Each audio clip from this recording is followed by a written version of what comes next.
Everybody, it's Sunday, fun day, and what is more fun than another day of Game Changers Rising? So happy to be back with you all, so happy to be your host of today. My name is Shokito, and I have another wonderful analyst desk here with me. First of all, Telsh, it's nice to have you back on my desk. How are you doing?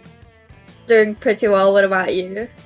I'm also doing great. I'm really excited for the matches today.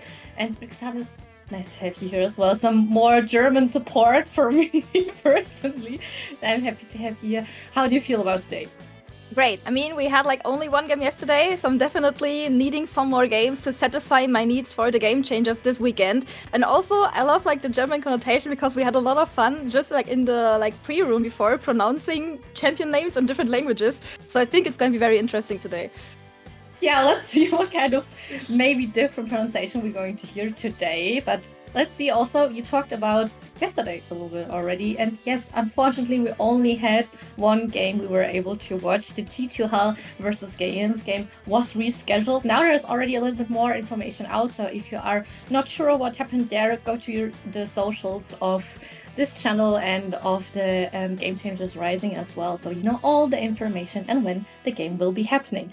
The game we were able to watch, though, was SK Everosa versus Solari. And Rixalis, you were able to cast that one. And of course, you know what happened in this game. So maybe you can sum it up a little bit for us. Yeah, I mean, it started like really interesting. We had very strong drafts on both sides. Also, this was like one of these like fights that kind of turned the game. And for me, it was especially Lilith on her way that was like able to make a difference. SK always had like possibilities to get like fights, bring themselves back into the game. But I think in the end, this Atakan throw was the play in the end that costed SK the game because we see wonderful flank or pivotless, we see the damage and also the range advantages that Solari had with the Way and the Vayne being able to take out the front line of SK within a breeze and making sure that they secured the team fights and also resulting after this Atakan into the Baron and into the final push of the game. Beautiful game to watch, and we had the opportunity actually to talk to Clef after the game, and she mentioned that she was actually really unhappy with her Vayne performance and in general that Solari isn't like doing their best right now and that they want to do better. Out of your perspective, Telsh, what maybe are some points where they could do better, or do you feel like it maybe wasn't as bad as they are making it? I think I can understand Clef's idea because the early game really didn't started that good for them because they lost Drake fight, they lost Grobs, and like early game losing 2 objectives in a really short time can give you a bit bad vibes. But then somehow they just figured everything out, and there was like a huge Huawei plus. I think Clef, after minute 15 or 20, she played it really well. Yeah, I can understand the early game issues, like it didn't pretty well, but I think they're really good at coming as a team on team fights, like after a while.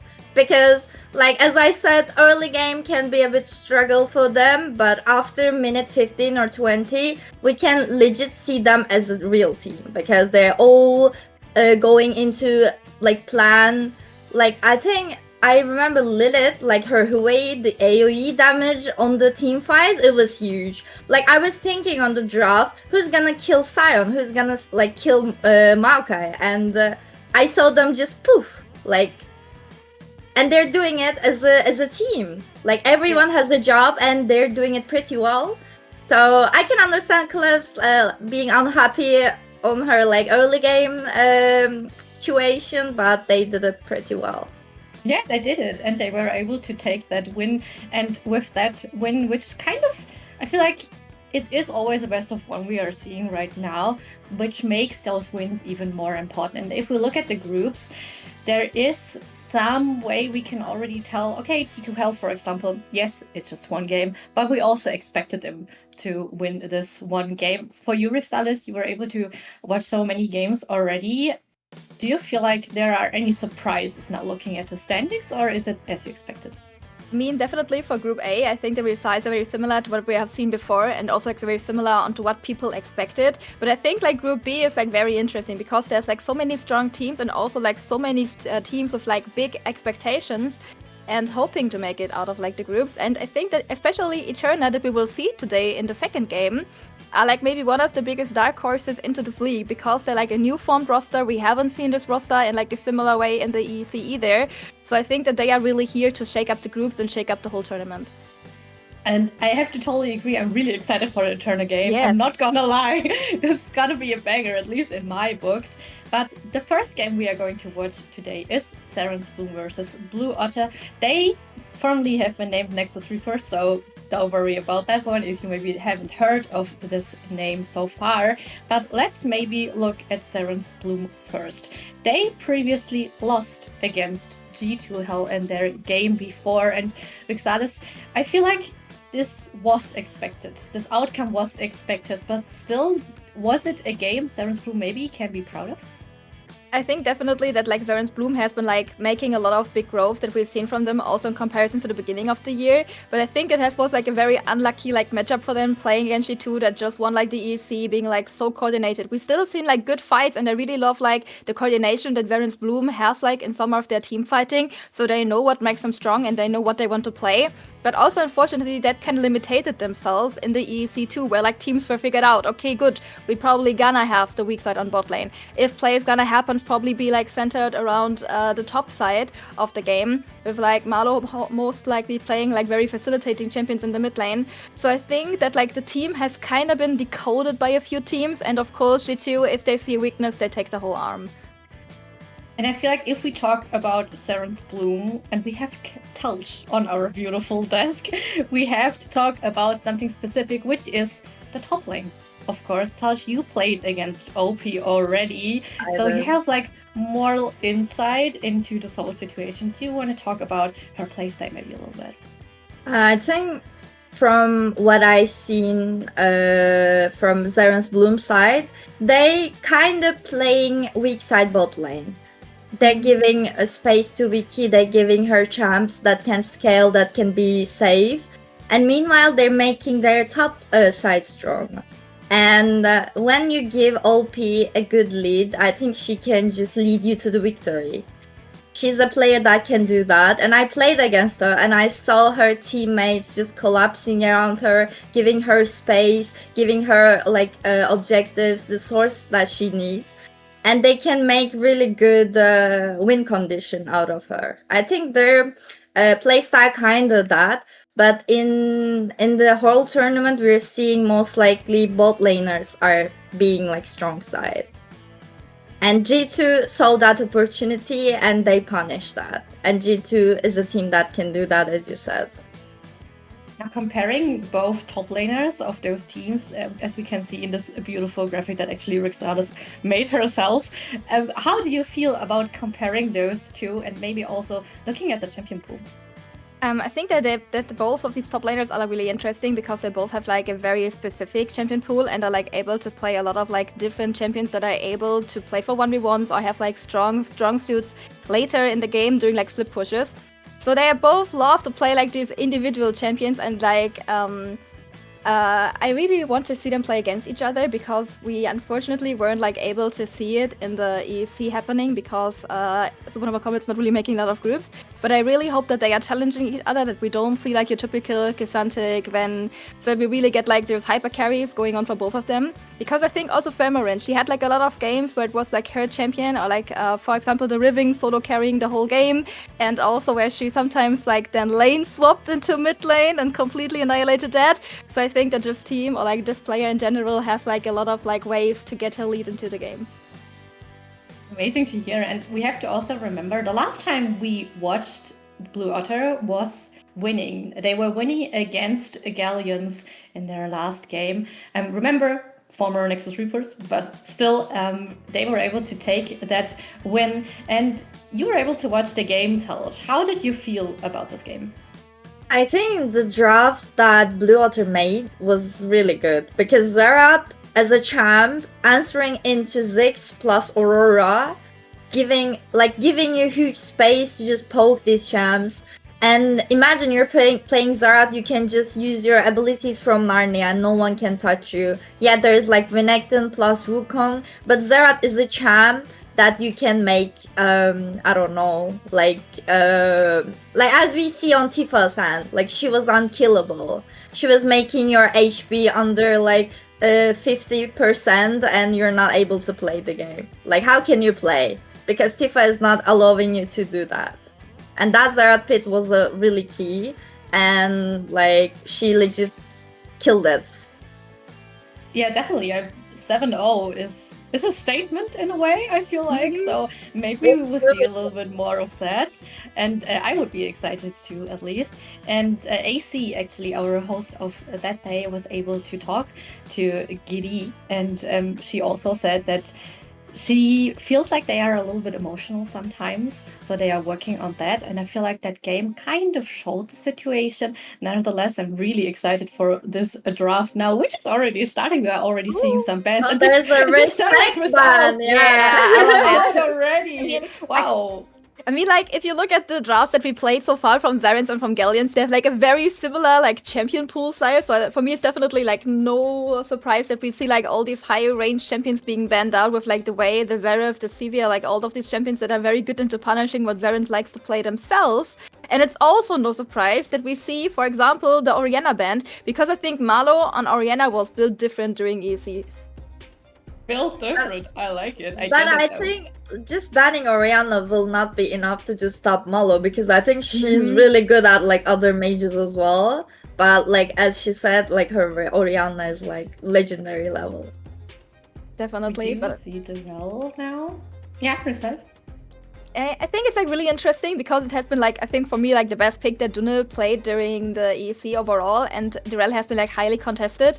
But I also like the idea because Zerance Bloom had roster changes. They are coming with a new supporter into the tournament. So I think maybe it's like a way of being like, okay, good, we don't have like any high priority pick at the moment for us. We don't necessarily want the Varus, we don't necessarily want the Ahri. We're gonna just take something that we are comfortable on and maybe like support our supporter. Support the supporters, yeah, that's how you do it, yeah. That's cute, actually. But we see the Ahri now picked, which is, it's never surprising to see a Ahri when there's a Tifa, I feel like. True. Yeah. Especially since the Seraph also got picked out now, the Leonia also coming up next. How do you feel about the Ahri on the side of Tifa now, Telch? She's always a game changer. She always can give you a space, like even you're behind or if you're having a bad time as a team, Tifa is the key. Like Tifa's Ahri is the key that you gonna go to the victory. Like she is a player that can do that. Like her Ahri is some kind of high level. She can see these opportunity and she can play and she can lead you. She can call it and you have to follow it and you'll see that she's gonna take you to the victory. She can do that. Her Ahri can do that. In Tifa's Ahri we trust, and also of course into maybe the Annie from Malo as like an answer against it, because we've seen it a few times actually during different tournaments, and we also saw it in the first game against G2 Hell. And in theory, I like the Annie because you are able to like at least match prio a bit against the Ahri. You have like the catch potential, especially with the Shenzao together. You are like able to be like a very strong mid lane jungle duo. You can rotate into top side, maybe bring OP ahead, or even if there's like maybe something that they learned from the games against G2, to put like something more contestive on the bot side, because I really would love to see if teams would be trying to punish harder against Giddy, because Giddy has been having a blast. She really like dominated bot lanes against teams that were weaker against Blue Otters, because she has been like individually better than them. But then the later they got into the playoffs, the harder it was for Blue Otters to actually contest these, because suddenly players and teams were getting better at punishing her. So I really would love to see Zerance Bloom putting up a bit more of a fight on bot lane and not just sacrificing it for weak side, as they normally do. I have to say, we also see the Aatrox ban now. I kind of wanted to talk about the Aatrox on OP a little bit more, but the drop came faster than I expected. Yeah. I'll be honest.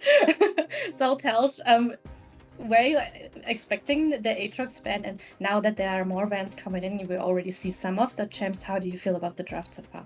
I think at Aatrox plus Gnar, that can be blind from OP, but she still has Jax, but Blue Otter has the last pick, so it can be still hard. But there's like Ambessa plus Riven ban for a Marin, and I have no idea what she's gonna cook, honestly. But I feel like there is a thing that Blue Otter picked Jarvan, and I think Zerance Bloom has something mobile that can, escape from like Jarvan plus Ari plus Leona. There's a lot of champs just coming at you. So I'm thinking about maybe like Ezreal or Corki can be picked by Zerance Bloom and giving top side as a strong side again, because that's their style. And I think they're doing pretty good by just doing that. Yeah. There will be Kai'Sa as well. Kai'Sa's a pretty mobile and it's really good into Jhin plus Jarvan. And can be good couple with follow CC from Annie plus Rel. She's really good at following. And I you would can love to see the Kai'Sa, but I think like especially for like Vicky, it's probably gonna be like the Ezreal, the Corki picks. Oh, Seraphine. Or Seraphine, that's like Sarah something new. Queen. So we definitely have seen, or like we definitely have like a bot lane now that just is like able to negate again just to weak side. You just throw in like all the spells that you have into minion wave and hope it's enough to clear it out fast enough. So definitely you want to play again, as previously said, around the top side you want to play in the Jax, but there's like so many counter opportunities still happening. I mean, Camille would be still open too. So let's see what Emerin has like as an answer against the Jax. I don't think there will be Camille. That can be Garen or Gragas or Cannon. I don't know. There's a lot of like champs that can counter Jax. Yeah, everything. I mean, Pantheon, we see aggressive picks, honestly. I really like it. I'm gonna be honest, I kind of was hoping for the Garen, as you mentioned it. Yeah, like really good counter into Jax. I know we talked about this before.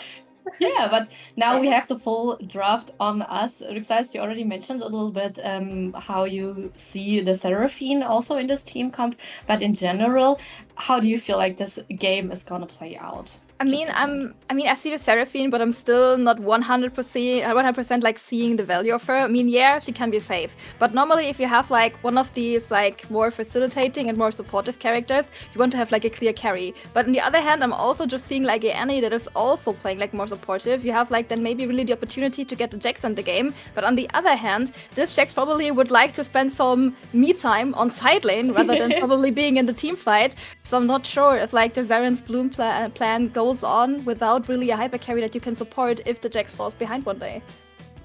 I definitely agree, because as a Seraphine carry, you really need someone to DPS, to deal damage. If Jax falls behind, things can get harder for Zerance Bloom, but Blue Otter has like really good carries, really good follow-ups. They have range advantage as well with Jhin, and they can easily engage with Jarvan, even Leona, even Ari, because Tifa can do that. She can just engage by herself. So their like Blue Otter comps looks much decent, because it looks more safe. Waiting to hear. I feel like there's already some predictions in what you just said, so let's see out and check out what our casters are about to say and what they think about this draft. So back to our casters. Thank you very much. Get onto our lovely analyst desk, and here we are. Welcome. We're about to jump to the Summoners Raid for the first time today, and I'm Noah, and I'm joined by the lovely Hyper Bubbles, who I'm going to say, I gotta be the snitch in here. Okay, Leo's a bit disappointed because there was an angle, and Zelk said it, and they lost their opportunity to go for the Garen. Leo, what do you think about that? I am completely heartbroken about this. I saw the Jax locked in, and I messaged Noah, and I was like, oh my god, this is the Garen angle. This is perfect, because the entire rest of the draft works too. Yes. Overall, Zerance Bloom, they have a mostly coherent team identity, but the problem they're having is that they're overall quite short range. They have the Seraphine to try and make up for it, but Seraphine alone is not really enough to deal with the range of, for example, a Jhin who can just, walk up, just press one ability or do one auto attack and walk away again with that extra speed. And then, yeah, you have that extra global pressure as well from, the Pantheon, and then, well, it sometimes feels almost global from, a Jarvan who can just stand out of sight and just flag and drag and then ultimate, and then you're suddenly dead. So I think the range might become a real problem for Zerance Bloom this game. I have to agree on that one. It's like, and not only because of the range, and also because how fragile the mid bot may be.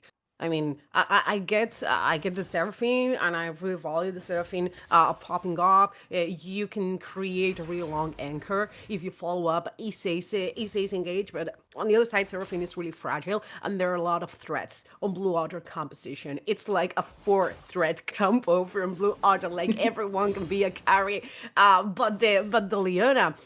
And their engage is mostly non-committal. You can in Blue Others you can go with Leona's ultimate. You can go with the curtain call and deal a ton of damage with this skirmish like diving composition. And look at this, Giddy is really on point with the W's. And right now Vicky and Issei are just trapped under the tower, and this dynamic is going to be really hard to break for Zerance Bloom in my opinion. For me, it's like Lily is gonna have like a ton of work to do all around the map. The Xin Zhao is going to be so important in this game with the ultimate, but there are a lot of places to pay attention to because look at Amarin and OP. Yeah, this is already such a crazy trade we're seeing. This poor Jax, how is he supposed to just get through laning phase against such an aggressive Pantheon? So yeah, overall, we're seeing in the top lane, the side of Blue Otters already has the priority. They can dictate when they want the waves to push. And it looks like in the bot lane, we're seeing the same thing right now, with Vicky just throwing her spells to try to pick up that extra CS.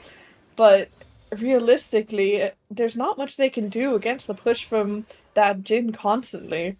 So yeah, the only lane we can really hope for having that priority on the side of Zerance Bloom is that mid lane with, of course, the Annie with especially the Electrocute is just quite a bit of damage that can come down, as we see right there in that trade. I mean, definitely. Tifa learned it the wrong way, and that's a solo bow in the top lane. That's Everin grabbing the first kill. Okay, Jax is falling behind. That's the first kill for Blue Otter's first kill of the game. And I'm going to go out about what they were talking about, discussing during Analyst Desk. There is a problem for Zerance Bloom if Jax falls behind, and that for me is falling behind, like hard. Yeah, definitely. I mean, yes, okay, everyone knows that Jax is more of a scaler and he can normally be strong in the side lane. But Pantheon has so much pressure everywhere on the map simply due to that ultimate. So the fact that Pantheon is getting ahead at level 4 already and getting that solo kill, and also forcing the Jax to lose at least half a minion wave from what I saw there to that tower, that is not the situation you want to be in. Look at the differences in items from that first base. This is miserable. The poor Jax has to try and go more defensive already.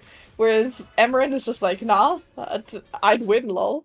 So God, it's a pickaxe against the shield and the small armor. It's like, yeah, definitely not fun for OP. They're on top. Poor OP, honestly. Like Amarin went for the Pantheon in R5, and people were surprised. I got to see a little bit of the reaction in the chat. Really not expected. More if we consider that Pantheon nowadays, I think it's 100% of a jungler. That Amarin went so straightforward for the Pantheon. She was so sure to lock into this Pantheon, and we all know it doesn't matter if the Pantheon is jungle, mid, or top lane. He has this potential of carry and to put a ton of damage on the table in the earlier stages of the game. Let's see what Lily can do in there, because OP jumps forward. Emerin really chunk down, and OP grabs the kill. That's the vendetta for Zerance Bloom, who takes Pantheon's head in there. Tifa really forward in the lane, and Isaiah rotating towards the mid lane. Karina looks up to cover.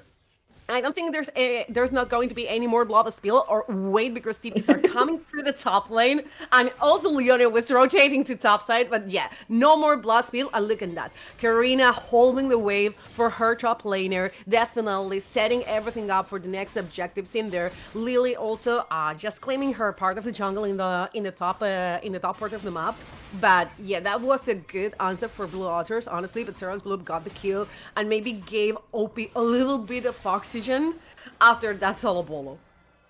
Yeah, I mean, it was definitely the right call from Zerance Bloom to go up to that top lane, because Amarin was threatening that freeze, and if Jax gets frozen on, and he's not really going to be able to have any sort of pressure, that is just such a dire situation. So Lily definitely made the right call, went up to that lane.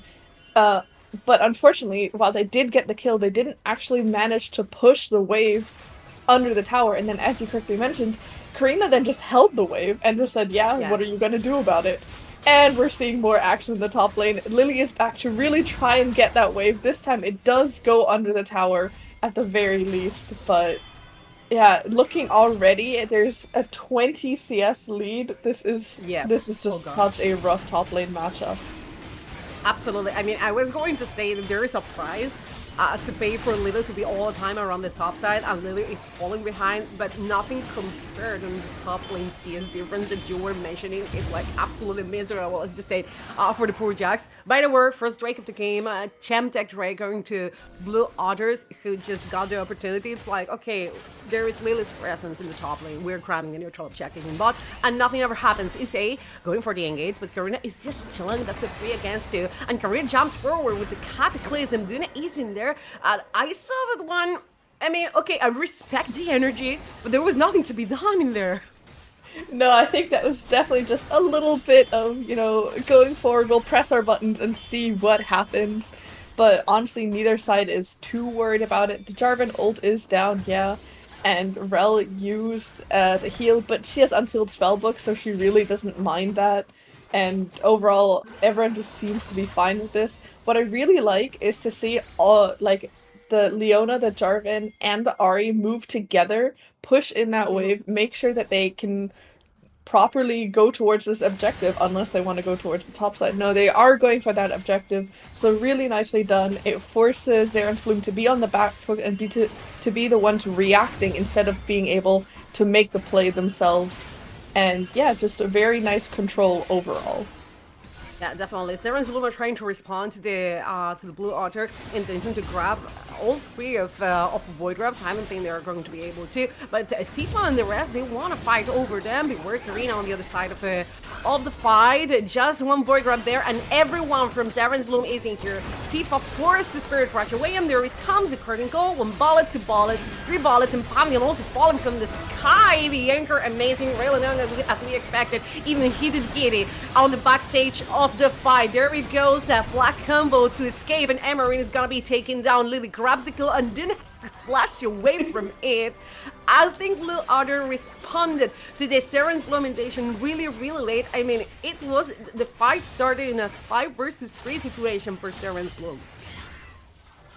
Yeah, I mean, honestly, it looked so split for a second there. It looked as if it was really going to be good, and then it wasn't, because it was just that bit of an overstep, bit of an overstay.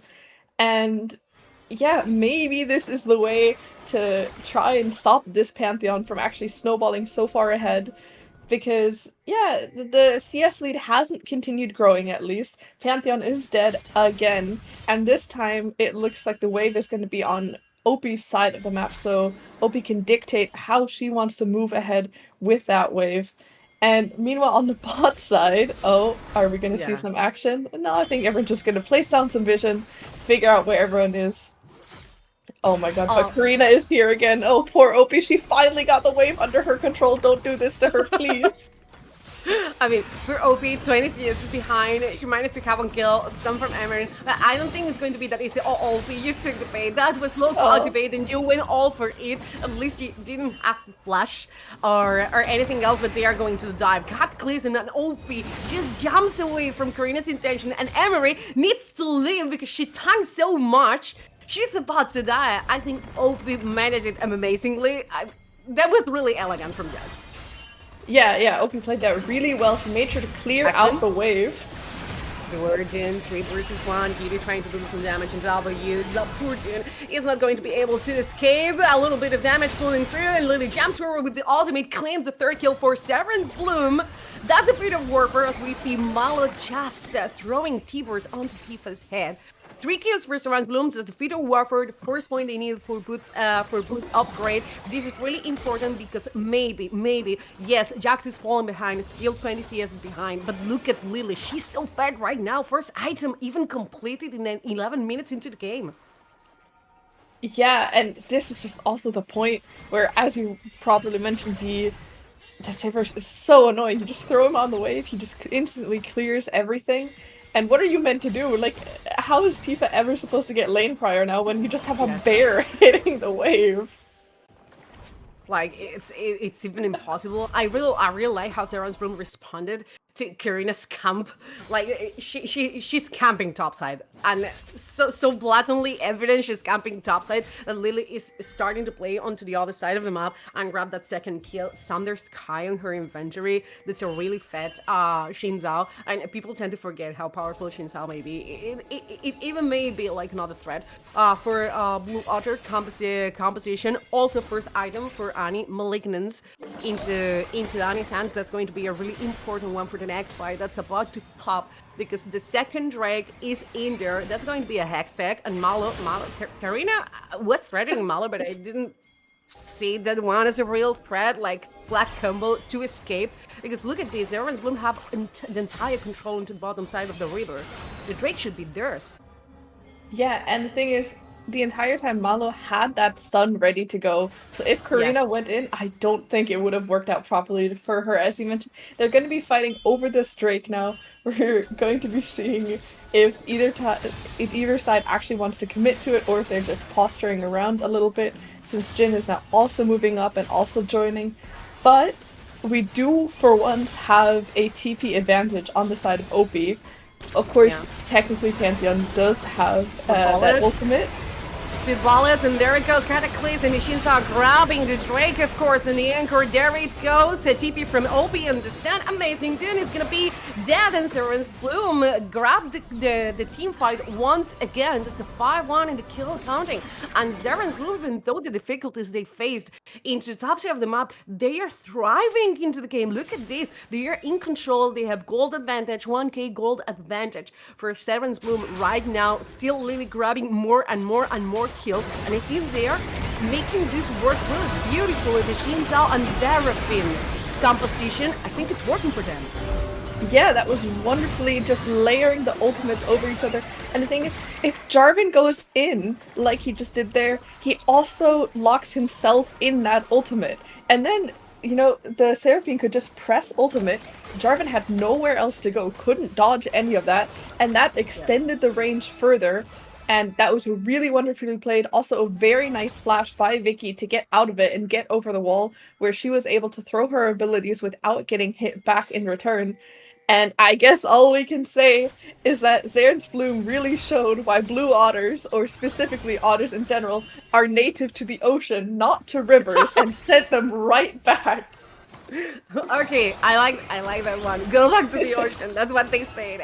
You don't belong to the river. You were killed and all that kind of stuff, but you do not belong in here. I mean, you can't say they are mistreating the poor animals, because the way they engaged on top of it, they grabbed the neutral objective, they engaged the fight, even though if it was gated, the first one pulling the trigger, never better said, considering that it's the Jin. Karina, what are you doing here? You were lost? We're looking for some indications. Oh no, there is Pantheon, like helping you. TP also from the side of water. Obi has to flash away with the ultimate being so tanky. Now this is a 3 versus 2. Vicky also joining the fight, but that's a kill on Lily, and that's a very valuable shutdown going on top of Pantheon's hands. Yeah, this really is that was so nice. They overall committed. Both teams invested TPs there. We saw the Pantheon ultimate coming through as well. Oh, meanwhile we get to see a nice little replay of, oh no. Oh, this is what happened before. This is how the Pantheon died, I see. Yeah, I mean, all I have to say to that, as a top laner, is, yeah, that wasn't fair. It wasn't a 1v1, the Rel was there. So, oh my god, meanwhile Mallow 1 HP! And, ooh, that was real close. That's for sure, for nothing. For nothing. And on the other side, Tibbers was about to kill Emerin as well. So, okay, real close for both of them. We missed how this entire fight, this entire skirmish started around the bot side. But, yeah. It doesn't seem really fair for the poor little kill with the teddy bear against, you know, a full grown-up Spartan. I don't see how that's fair, but okay, this is League, so whatever. And Emerin was about to die once again. So yeah, They are fighting all the time, all over, and there was nothing, even a neutral objective in there. The next raid is going to spawn in less than 2 minutes. But look at that, no, the first Tifa. tower in the game, Tifa. It's an Ari, like Spirit Rush 1, Spirit Rush 2, Spirit Rush 3. Also the Cham was really beautiful. Karina's joining the fight, but I don't see... I mean, I don't really feel like Blue Otters are willing to take this one after Tifa used the ultimate. But the thing is that there is the Rift Herald. You want that one. You want to put your claws on that neutral objective. You want to force to grab more towers on the outer part of the map. Like right now, Blue Otters grab 2 towers. The first one in the middle, which is really important for the next neutral objectives. But Zerance, look at that. They force their way into the river once again, like pure force. Yeah, but also really importantly, both Emerald and Mallow used their flashes in that bot lane fight. Yes. And Annie, without a flash, is actually one of the champions, in my opinion, who's most affected by not having that summoner spelldown. Looks like they're contesting. It's a little late. There it goes, once again the curtain call on Pantheon falling from the sky. Karina about to die. Flash combo to escape the fight on Lily, just gaining some time after using the ultimate. Doing beautiful art. There it goes, the anchor to defend her teammates. Vicky trying to deal some damage and Dune about to die. Jumps forward and Vicky grabs the kill. That's another assassination going for Zerance Bloom. The neutral objective went for Lily. Lily is the one who has the Rift Pearl, so yeah, a beautiful fight for Zerance Bloom once again. And not only that, this entire time, Opie was in the bot lane pushing. Got the tower there as well. So that was overall just really nicely done. And honestly, a little bit surprising that Blue Otters lost that fight, considering that yeah, they had a man advantage technically available to them, but the fight just looked quite split overall. They engaged a little bit too late. Oh, meanwhile, Giddy. Giddy's in trouble. Giddy has to flush away. His intentions were mean on her, but yeah, a bit of mispositioning from Giddy. I was going to mention that it's really good for Zerance Bloom that OP is back into the game toe to toe with the Pantheon. Like there is no more 20 CS's difference between the top laners, but now the problem is everywhere else for Zerance Bloom. So it's absolutely crazy that they are ahead in terms of gold. Maybe not that much of a difference. Tivers, say hello to the camera. Maybe not that much in terms of global gold, but they're still ahead considering how behind is mid and how behind is bot is absolutely crazy. Yeah, I mean, definitely. And overall, exactly what you mentioned. The fact that despite being 7-2 in kills, the gold is mostly even, is kind of insane. And it just shows that overall Blue has managed their waves and towers, but in the fight... There it goes. Solar Flare from Dune and TPs, investing TPs once again. Dune about to die, and that's Leona's fate all over again. OP grabbing the kill, and now this curtain call is the threatening one. 3 bullets, and there on the 4th one is going to OP.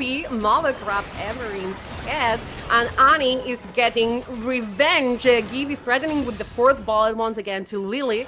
The Drake one for Blue Otters, and I think that's an interesting soul we have in this game because the mountain is going to be invaluable for both teams to stand against the amount of damage that both compositions may put through into the fights, but.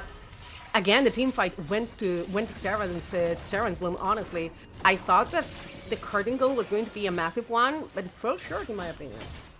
Yeah, I agree. I think in general, Jhin has sort of this problem where the ultimate is such a strong ability, but by using that ultimate, you're keeping yourself out of the fight and you're not able to use your auto attacks. So I think in these situations, and we also saw it in the Rift Herald fight earlier, if you use your ultimate, then that's kind of all you can do in a team fight. And if the rest of your team is then losing the fight, it feels really, really rough as Jhin to have the desired impact. Whereas even if you have a non-traditional APC like, you know, the Seraphine feels like she always has some form of impact just by throwing all of her abilities, even if it's not her ultimate. The thing is that I expected Vicky to go for a full AP build, but we are watching that bundle glass mirror, which is going to be this supporty-ish Seraphine, not the full damage Seraphine, even though if she has the Seraphine, God, not pun intended, okay, but she has the Seraphine on her inventory. So I expected it to be a mage, like a full mage. It's going to be supportive, and I'm starting to think that maybe Zerance Bloom is going to fall certain damage. We're going to have another fight, and Giddy in trouble. She's no flash, she's no life. Mana grabs the kill on the fight. It's going to be for Zerance Bloom all over and over again, and it's a very, very important one. Look at that, Karina threatening with the flag combo once again, and that fight happened right beside the outer turret in the mid lane. They managed to pull out that dive beautifully, and right now Zerance Bloom, they got 2 kills both in the bot lane from Blue Otters, and they are threatening with the Atakan. And in the Atakan, it may happen everything. Okay, Tifa, what was that? The Spirit Rush behind a flash forward. That was a little bit tricky.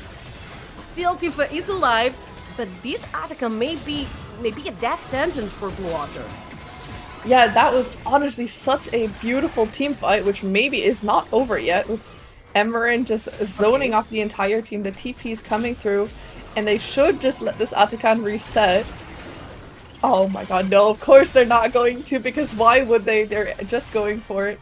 Yes. There's the reset coming in. Okay, very nice. Yeah, but that team fight under the mid tower was so beautiful. The Jax went in, had that E, and had that multiple stun, then followed up on by the Seraphine, and then by the Rel ultimate. It felt like just the side of Blue Otter could not move at that point, and that felt so rough.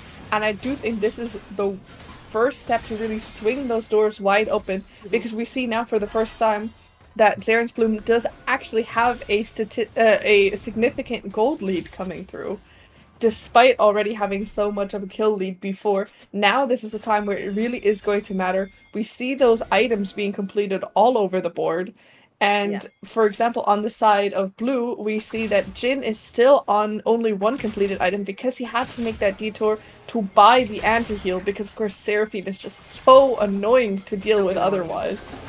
And I think that Giddy may be taking another detour for the Seraphine's Fang, because it's not only the heals but also the shields that Seraphine gives to the entire team. So maybe Seraphine's Fang is going to appear also for the Jin. But if that happens, it's like you're gonna have like 3 items, and also Jin would be in a position where no damage it's getting done by the champions. A lot of detours, like Seraphine is really annoying when she can do what she does best.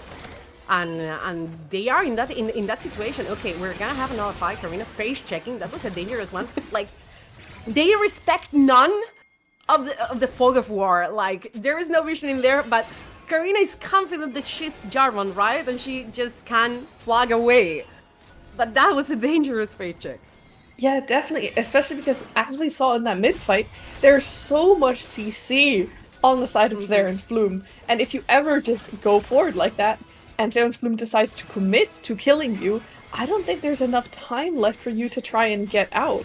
It looks like they're going to be trying to trade objectives. Blue Otters are aware that they probably will not be able to fight for the Drake, so they're looking towards the top side where the Atakan is, but the rest of Zerance Bloom is matching them to say, no, you cannot do this for free. Beware in there, because you say maybe in some sort of trouble. Emmering takes the kill, and Tifa starts to reset. Op is the next target. Had to flash away the Jax, and now in this situation where Blue Otter got the opportunity to grab 1 single kill. Now the river is theirs, right? And now there's 2 very valuable neutral objectives in that part of the map. Both the Atakan and the Baron naturally about to die. She's 1 against 3, Opie trying to cover her, and the ultimate, okay, interesting one, and Emerin doesn't care at all. And now that curtain call, it is indeed a threatening one. That is a very good fight for Blue Otter, but the fact is that they lost Karina. How bad that fight would be for Zerance Bloom if Karina survived in front of both Baron Nashor and Atakan.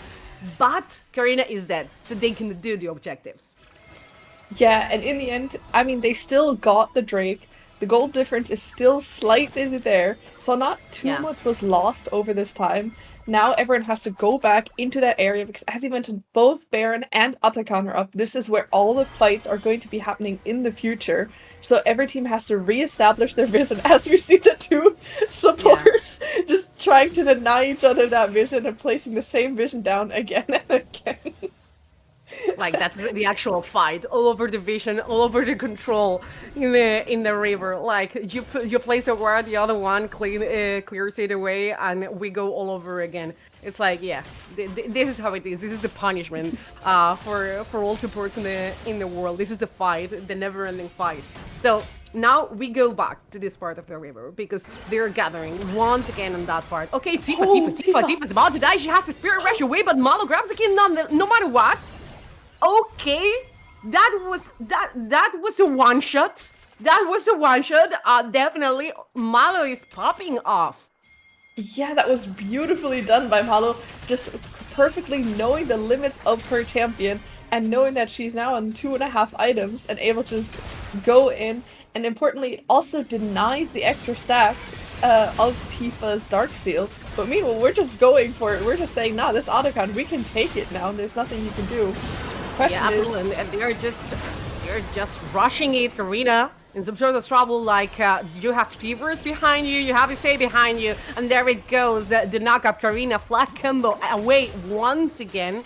Karina's having a really, really bad time right now. So Zerance Bloom grabbed the Atakan, that's another neutral going for them. Still the kills are favorable to Zerance Bloom. Still the goal.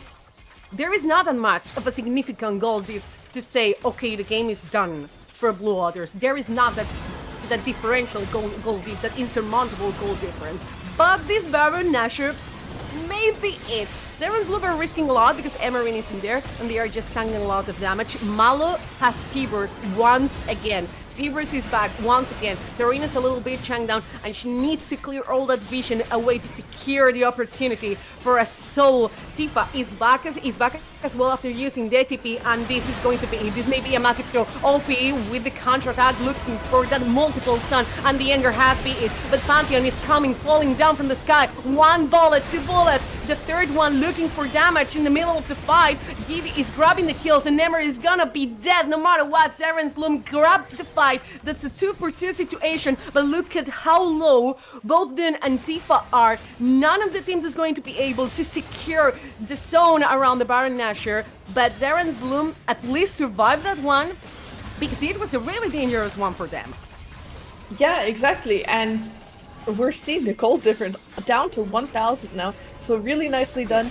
We do see a little bit of the downside of the Jhin because Jin's holding onto this 4-shot really nicely, walks up, throws the 4-shot, and then just kind of has to back away.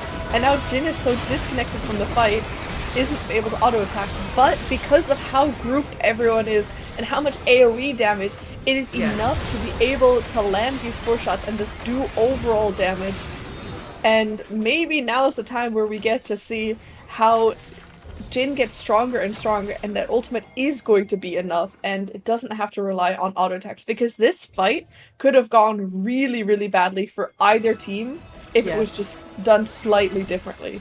And overall, go for it. No, you go. You go.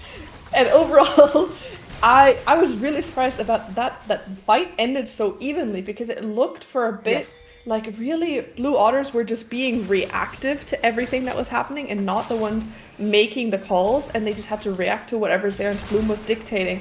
But then it looked for a second like maybe Zerance Bloom had taken on too much by tanking up that Baron and getting those debuffs. And then it was even. It was really even. Yeah, I didn't expect either that it was going to be that even, but we have another fight that maybe is not that even because Karina is in sort of trouble. She has to clack away once again, but OP jumps forward and gets the kill. And OP is being absolutely massive.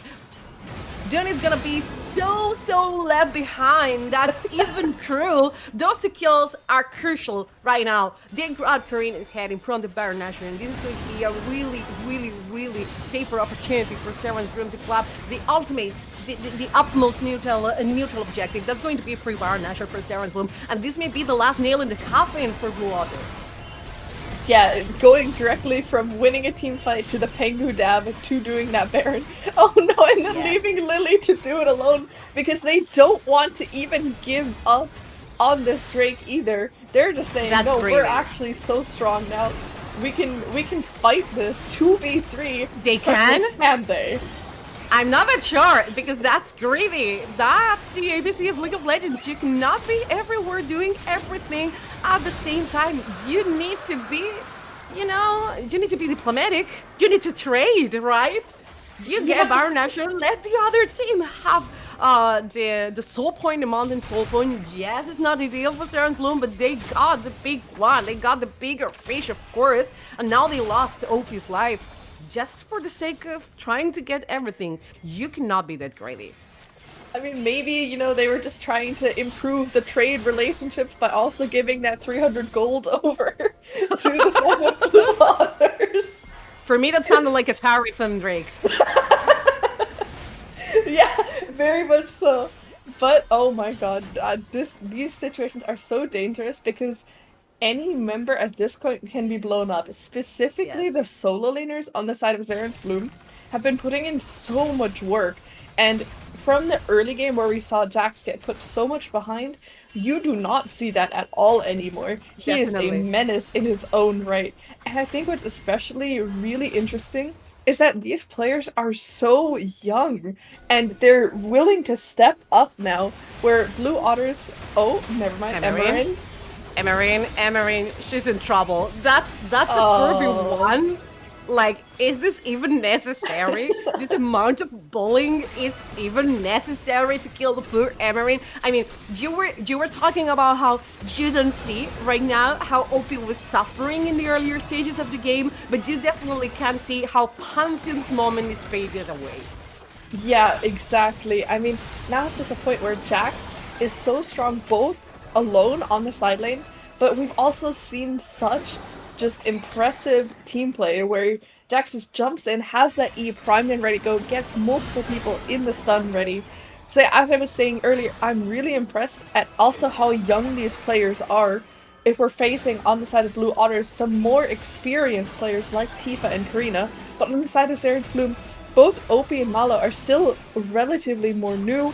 I mean, I believe OP is 19, so they're just going in, making their mark on the scene, and overall, I think most people expected Blue Otters to win this game based on the previous day's matches, but I mean, this is just a wonderful performance by Zerance Bloom, where they're just punishing all the mistakes that Blue Otters are making them. Of course, they have some oversteps of their own, let's not be unrealistic here, but as long as they can stick to what their teamfight identity is and layer all those different levels of CC and damage on that AoE field perfectly, they are primed and ready to continue winning these important team fights. As we see, the Drake is coming up in just a bit over 2 minutes, and now they can use the remaining little bit of the Baron buff finder to also hopefully get that second tier 2 turret in the top lane. So, I mean, the thing is that right now, still, they weren't even able to open, for me, Blue Otter's base. And about what you're saying, about what you were saying on the composition and the expectations around Blue Otters, this is something we talked about before getting into the game, right? Behind the scenes, we were discussing how, for example, Blue Otter were so efficient in last week in those long-range champion compositions, Sarah, Tifa, and all of that, and also the hyper-scaling AD carries, such as the Saver for Kitty. This is like the total opposite kind of composition, right? Yeah. You went from long-range champions, Zerath, hyper-scaling AD carries, to full skirmish combo early game focus. With Jhin, with Ahri, with Pantheon, and we all know that Tifa's Ahri is crazy, right? But this is the total opposite kind of composition that we get to see from Blue Otters last week. And somehow, this is how Zerance forced Blue Otters into this from pick and ban phase, right? Because the Zerance was taken away, it was banned, the Silver was banned again, and they forced Blue Otter into this composition. They set that everything all around it to happen for them to success, and they are finding that success as they found OP once again, this time from Blue Otter. OP may be dead, she's still alive somehow. No, Emerine grabs the kill, and that's it. That's the kills. Okay, I jinxed it. You really just absolutely cast a curse them there. Too Yeah, close. I am the Amler representation from Casicos. This is absolutely crazy. There goes Karina with the Cataclysm on top of Vicky's head, and the ball is don't find Seraphine never again. But they definitely did find Issei. Okay, I'm really sorry, Zerance. I feel bad about this. I feel really bad about this. I'm sorry. And it's so important. The Drake is spawning now. It is their soul because remember, Yes. they won that, awkward little 2v3 team fight around the Drake. So now they actually get the soul. Of course, we do on the side of Zerance Bloom have one Black Cleaver coming through, but is that even enough to deal with these extra shields coming through? And yeah, overall, this is just really well done. Just a little bit of a mistake, an overstep from the side of Zerance Bloom, where the Jax was caught, and then they really desperately tried to save him instead of just saying, okay, it's fine, we'll just focus on getting, putting our attention somewhere else on the map. Instead, they really tried. They went in after it was already too late to do so. And now we're at 37 minutes in the game, and there's a 500 gold difference. That's it. Yeah, that's a 500 gold diff. I'm still amazed by the amount of really low gold diff between the teams, and it is because of how Zerance Bloom managed to thrive into mid game mostly. I'd say, because still, if you pay attention, mostly on the bot lane, look at that. That's beyond Flame Horizon. That's way beyond Flame Horizon. That's more than 100 CSD from between Kitty and Vicky. But we're having another fight, and Emery may be in some sort of trouble. They managed to actually try to burst it away, but the Mountain Drake's definitely helping there. Still, that Seraphine grabbing the kill, and Kitty getting the revenge on Issei. Zerance Bloom going forward, and Giddy is dealing damage. Really, nobody is threatening Giddy. Bullet plus bullet plus bullet, and now Lily jumps on top of her, but that's definitely not enough. How is Zerance Bloom getting this teamfight? Somebody explain me, please! How is Zerance Bloom managing to thrive over 3 Mountain Drakes, over Molten Soul?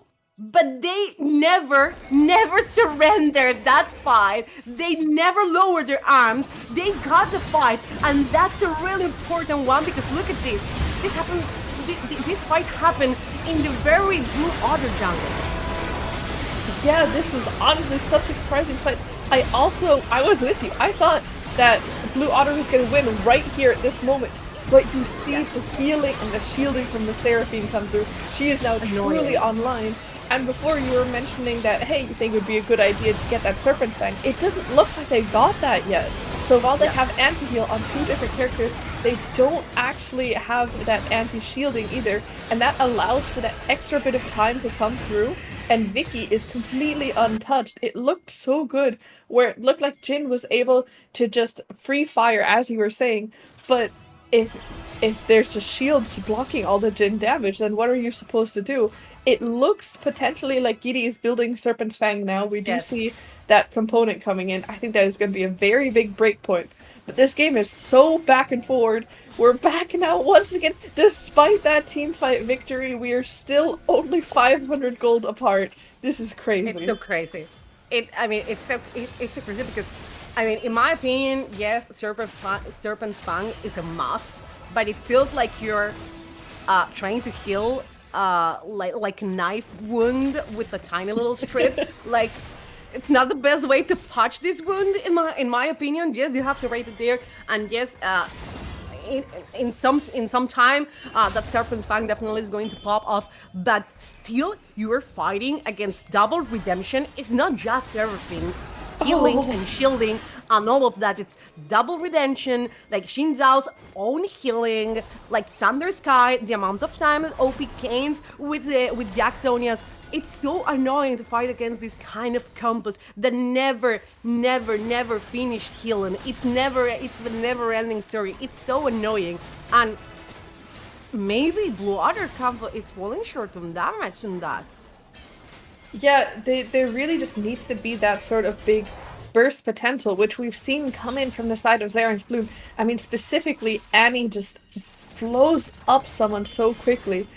But I will say, despite that, Blue Otters have actually managed to now gain a gold lead by just specifically managing the waves properly. We had the Jin pushing in the mid wave, we had the Ahri pushing that bot wave, and just being able to pick up that extra CS and that extra tower gold. But the question is, does that mean they are too late to contest this Baron? Let's see how it goes for both Zerance Bloom and Blue Otter, because yes, still the gold diff is insignificant considering the time of the game we are right now navigating. There it goes, Jin's ultimate. Okay, there it goes away. So Zerance Bloom goes back into the Baron Nashor, and now there it goes, the Pantheon trying to flank. But Zerance Bloom's idea was better, was to jump on top of Gidi's head. The anchor trying to find Karina, but he's so changed down. Karina and Emerin right now reunite the flat combo to get away from the fight, but OP is relentless. OP is relentless. Grabs the kill on Karina. Emerin is so forsaken behind. Oh my god, Emerin, that's not your jungle. You are right now lost. Maybe you need some directions. And Zerance Bloom is definitely willing to give you those. I don't know how Pantheon is going to get away from this. Maybe because the rest of the team is going to say, man, I don't care. Let Pantheon be. We need Baron Nashor. That's going to be the second Baron Nashor for Zerance Bloom, by the way. And I feel like they need to make the most out of this one. We are more than 40 minutes into the game. And still, even though this is the second Nashor happening, Blue Otters still have their base, like, untouched. Yeah, definitely. And in that team fight, it was so nice. Exactly the issues we were talking about happened. Gidi pressed ultimate, and the damage looked almost laughable because Vicky just said, no, how about a shield for you? And then Malo was standing inside that river bush, just waiting. There you go. You see that the Tibbers was dropped on the Jin, just immediately down to 10% HP, and then the extra damage just burned her down. And from that moment on, it was a fight at a complete disadvantage for the side of Blue Otter. And now we see Elder being live, and they have to fight for that somehow while they're at a form of disadvantage here. Like, OP is not even respecting essences anymore. It's like, I'm so fed, I don't care. I just can walk forward, not caring about anything else, because I'm gonna be healed and going to be shielded. They have Zonias, they have everything, and they have no damage to take me down. It's absolutely stunning, because if you get to see this game and you ignore the upper bar, like the upper bar with all the info, you feel like it's Zerance Bloom, the one with the Mountain Soul, honestly. Yeah. It feels it feels reversed. You don't feel like Zerance Bloom is lacking damage. Yeah, fights are long, really, really long. But now, okay, now we get serious. This is Elder Drake. This is maybe what Zerance Bloom or Blue Otters need to finish the game. There it goes, another fight on Karina, again in troubles. One redemption coming through, maybe another two will come through. Oh, that's the second one, because heals and shields and everything. And OP is chunked down. They don't care. They're gonna heal her out. And OP is grabbing kill after kill after kill. And Zerafin takes down the Pantheon, and nobody, it's so unfair for the poor Pantheon and the poor Jarvan. Nobody's healing and shielding them. On the other side, Zerance Bloom never falls down. Gidi trying to chunk them down because this is a desperate attempt. Dune is also in there. Dune has Smite though. Dune has Smite though. Dune is in the middle of the fight. Dune, oh my god, Gidi grabbed it. Gidi grabbed the Drake. Oh my god, Gidi grabbed the Drake. That wasn't even a 4-shot, that was just a regular attack. Am I mistaken, or was Gidi grabbing the Drake? No, it was Gidi, you're right, it was Gidi. Oh my god, I was watching that, and I swear, I was like, it looks so good, but the thing is she doesn't have 4-shot prepared. But then Gidi doesn't care. Gidi's just like, I'm a Jin, I have so much lethality, I'm gonna take this anyway.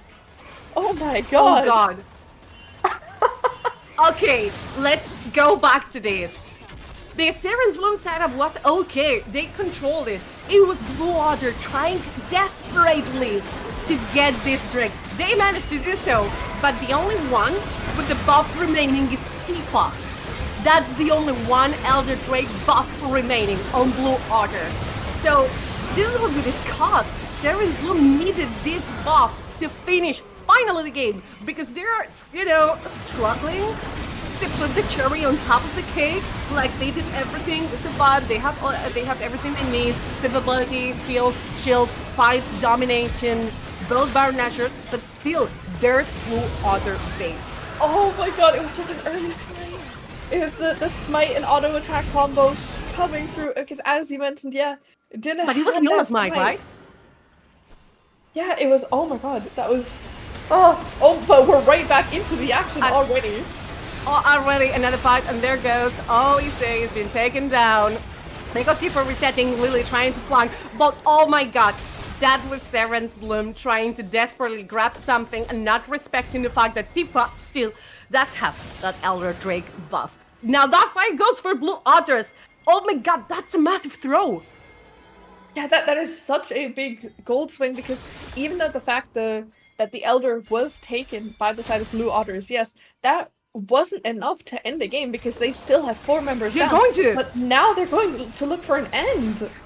They're going to look for an end. Those are 3 members from Zerance Bloom is still dead. There goes Pantheon going forward. The sun from Malo. Malo flashes away. There it goes. That's when Nexus Tower getting done. The second one also destroyed. How did Blue Otters win this game? Somebody tell me, please. That was Giddy MVP. Giddy's the MVP. I'm dying on this hill. I'm dying on this hill. Oh my god! That was the biggest payoff after an Elder Steel ever seen. That was a miracle for falling from the sky, because the game was so raw from Blue Otters in the late game. I am almost speechless. It really looked like Zerance Bloom, they won the fight. Everyone was alive. The Seraphine was so strong and kept everyone ready and able to fight. But then it was that Elder Steel, and instead of just backing away, Zerance Bloom went for it. They went for the fight. They thought they were stronger anyway, and they were proven how strong that Elder buff is, and unfortunately, that lost them the game, and Blue Otters was just so decisive. They said, no, we have the Elder, we fight now, and we immediately go for the end. Patience is a virtue, you know? They needed that. They needed to be patient, wait for the Elder to vanish from Tifa, maybe then go for a fight. But god, that was a plus 40-minute game with ups, downs, throws, and counter throws. I think, Leo, I think you are going to agree with me. We need a break. We need to grab some water. We need to take some air. We need to reflect on what happened. So we're gonna toss to a very short break, and then we'll leave you with our lovely analyst desk. See you later.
And we are back with an interview with the lovely Tifa on our side, who just won. First of all, congratulations, because I think it was a rough game, was it?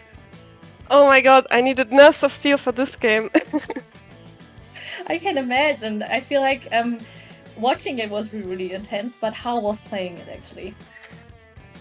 I mean, it seemed really hard, I'm not gonna lie, but I knew, I'm just gonna try my best till the end of the game, see what happens, and yeah, we won, found the angles to come back, and GG. And congratulations for that one. I mean, what's something I really want to talk about, obviously, is that steal we just saw. Amazing to see. How was the atmosphere like after that one in the voice chat, especially? I mean, my bot lane said they're gonna steal it. I thought they're maniacs, but I love them for it, they are crazy, but in a good way, so, like, they did it. What can I say? It was game winning. Crazy good. Amazing. And a lot of trust probably also now. They Yes, gained a lot of yes, trust yes. from you as well. So I owe them €5 actually. I told them if they steal, I give them €5. Don't remind them. Amazing. Okay, I want to see the transfer of the €5 at one point. No! It's gotta be Not great. Amazing. But maybe if you say this more often now, they will do it more often as well. So let's see Yeah. how this is going to go.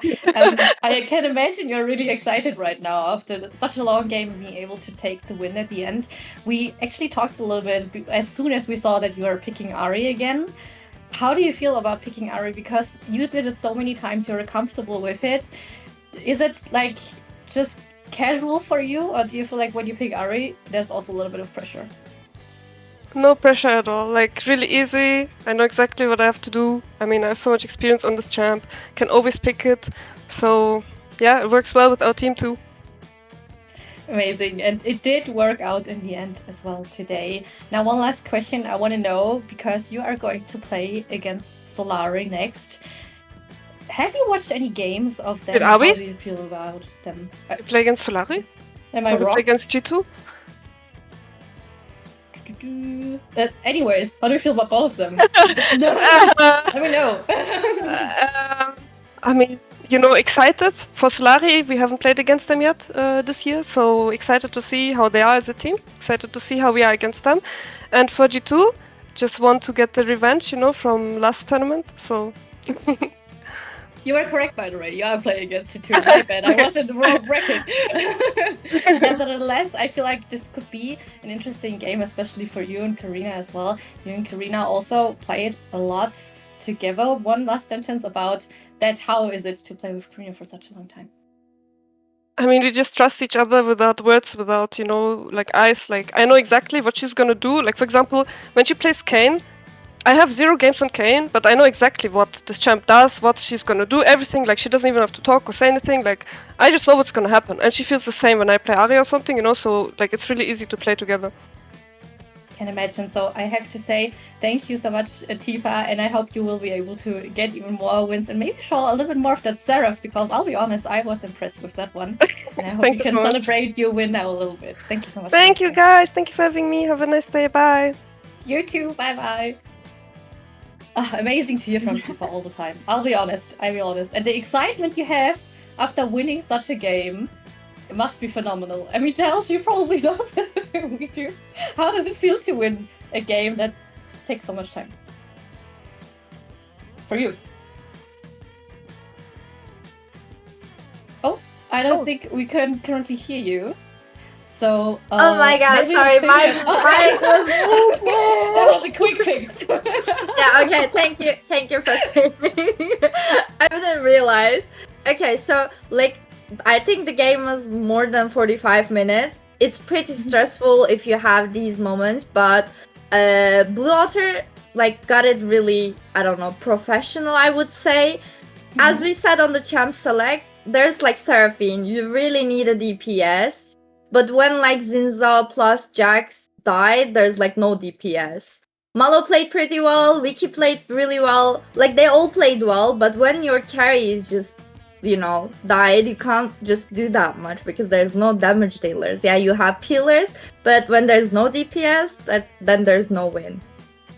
Yeah. But I mean, it was amazing to watch Rexalis. Do you have any words after this of the game? I think we were like all sitting there, like being at the dragon, and we heard like the casters praising Zerance Blue. We were like, oh, like yeah, okay, they're gonna get the Elder Dragon and they're gonna win the game. But then the steal happened with Spellbook Smite and the Jhin auto attack, so everything is possible. And I hope that all the other games that are still to come are exactly as nail biting till the end as this one.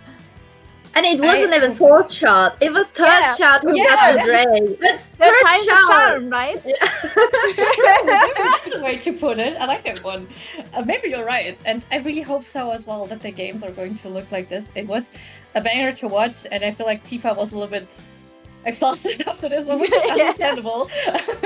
But yeah, let's see what the next games will bring. And the next game we are watching today actually is Vitality Rising Bees versus Eterna. And we already mentioned it in the pre-show a little bit, a game we are really excited about because this could be an interesting combination of teams playing against each other. And first of all, I want to talk a little bit about Vitality Rising Bees because they previously lost against SKF Rosa, which also was very interesting to see. I feel like not that many people had a lot of trust in SK anymore, and this kind of changed their minds. How do you feel about that one, Rexalis? I mean, I have to say Vitality Rising Bees came up into this tournament, I think, with a lot of expectations again. I also think that the team combo that they drafted themselves is like typical Vitality Rising Bees core. You have Nanris on the Jinx, you have Char on the Ahri, you had Chromac on her Cassandra. So I think like basically they got what they wanted in the draft and exactly fulfilling their playstyle that they have shown so far. But also like for them, they have been like putting up good mid-early games, but then sometimes struggling in fighting and executing those team fights, which ultimately in the end was also then the despise that they had against SK, that they were not able really to bring down the carries consistently enough and thus losing the game. So I'm really hoping Vitality Rising Bees can stand up again because they have been struggling, not just here, but also during the last weeks of the EC, where they kind of seemed like a bit at the end of their wit. And out of your perspective, Tels, do you feel like Vitality has more to show, maybe? Yeah, I agree, because Vitality Rising Bees is a team that they have been together for a pretty long time, I would say. And today they're gonna face Eterna and they just build up. And there should be more that they can show up. Because that's not them, honestly. Yeah. That's not them. They're not on their form. Yeah, they were a favorite in even EEC, even like here. Like, they're Vitality Rising Bees. They have their synergy, they have their potential. But like last week, they couldn't show it. But this week, it's their time. Like, their loss shouldn't be like losing motivation for them. Like, that loss should bring them back to life, because I feel like it should be a wake-up call for them. I kind of see your point, and we were actually able to talk to Bloom after the game. Shark did a little interview, and we wanted to show you a clip of what she said after the game. I mean, I think I can speak for the whole team. We were not satisfied how we ended up into the Equally Sport Cup. I think at the beginning we were a bit stressed and everything. When it came to playoff, we should have played better. I think once again we had some issues that we didn't fix in time, and that cost us games. But we aim for a much better result in the LGC. Of course, starting 0-1 is not what we wanted, right? But I think it's also kind of a wake-up call. That means we cannot put up anymore. And that if we wanna qualify and if we wanna prove that we are doing as good as we are doing in Scream in general, then we need to show it in official. So we just need to wake up. Always amazing to hear from the players what they think after an exact game. So I'm happy we were able to take that one. And I'm happy to see what the draft against Eterna is going to look like. Now, we already mentioned a little bit. This is going to be a really interesting one. So I already see some ooh from Rexalis. What are your thoughts? No, I'm just seeing a Yasuban, and I'm kind of sad a bit because we have like so many like new and also returning players on the side of Eterna that we had like no chance to talk about yet. But we have like also some roles was happening. And apparently, like, she lost her Yasuo. She's been like swapping all around the roles, top lane, mid lane. Now she's on ADC. And I really wanted to see her Yasuo. And she was like teasing maybe playing him bot lane. Unfortunately, it got banned, but I'm really happy to see what she maybe bring to the table, because I think it's always interesting to see if you have like a player that's in a different role, now being on like a role that's not native to them, but like offers options to bring in different champion pools. And I think ADC is very open normally. You can play a lot on ADC that your typical ADC might not find viable.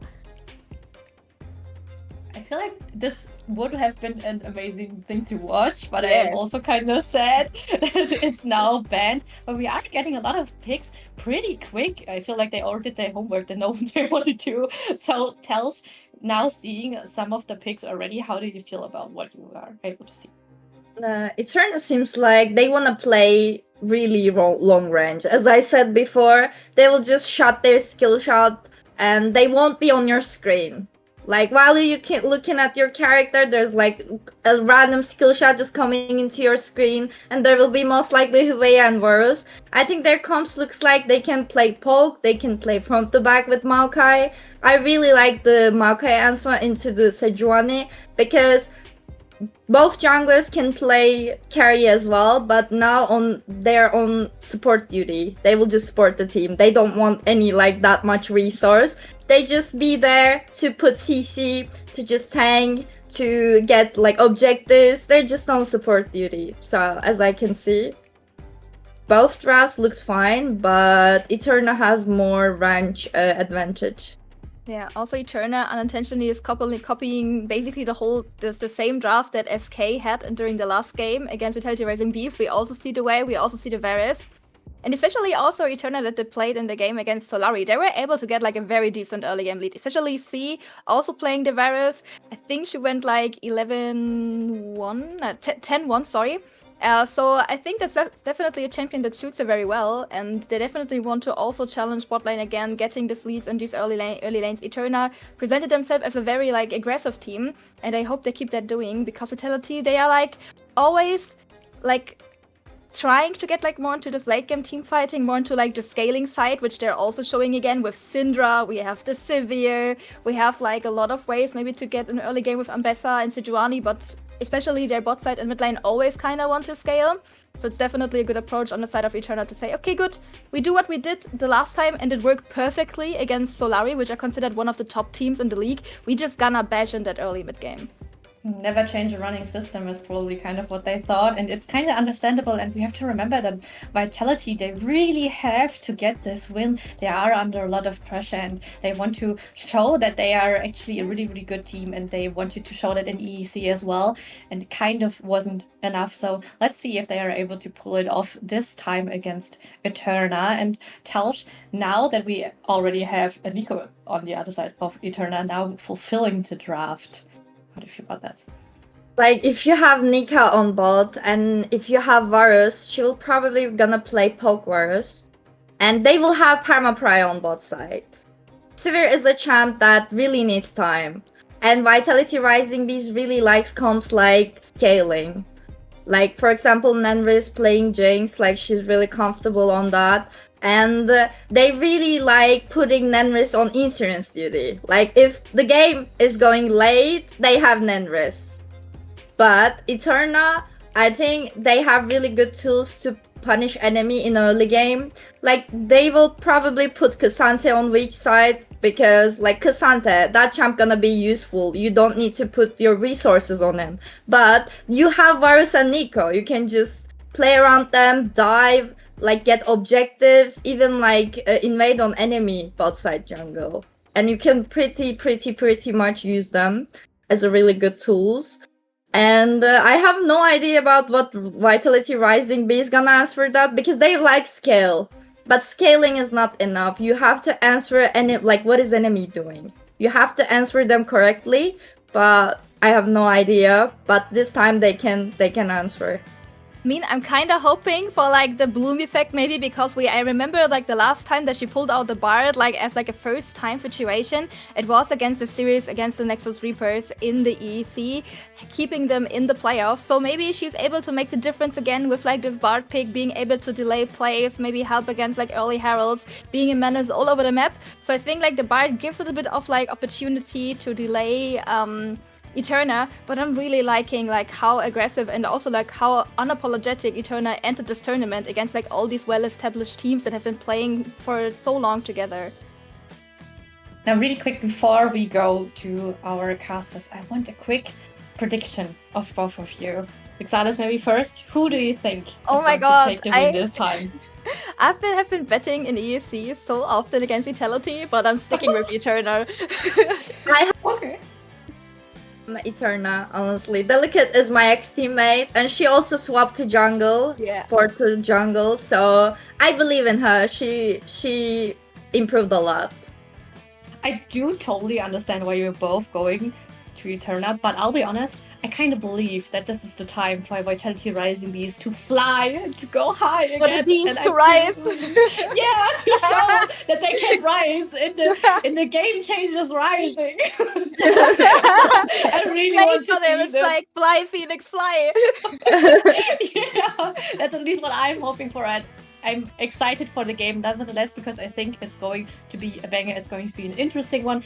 Maybe also going a little bit longer. I don't know about the 45-minute mark, but let's see about that.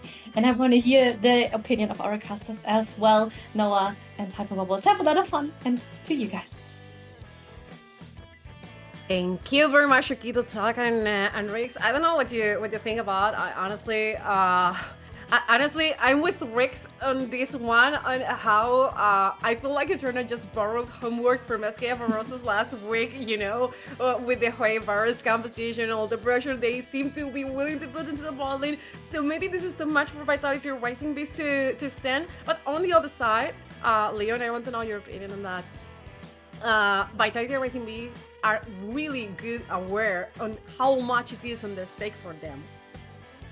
Yeah, I mean, definitely. This is the chance for Vitality Rising Beast. They almost have to win these. Of course, there's still situations where they would make it out if they don't, but this is a one-way round robin. There's 3 games you get to play in your groups. They have already lost the first game.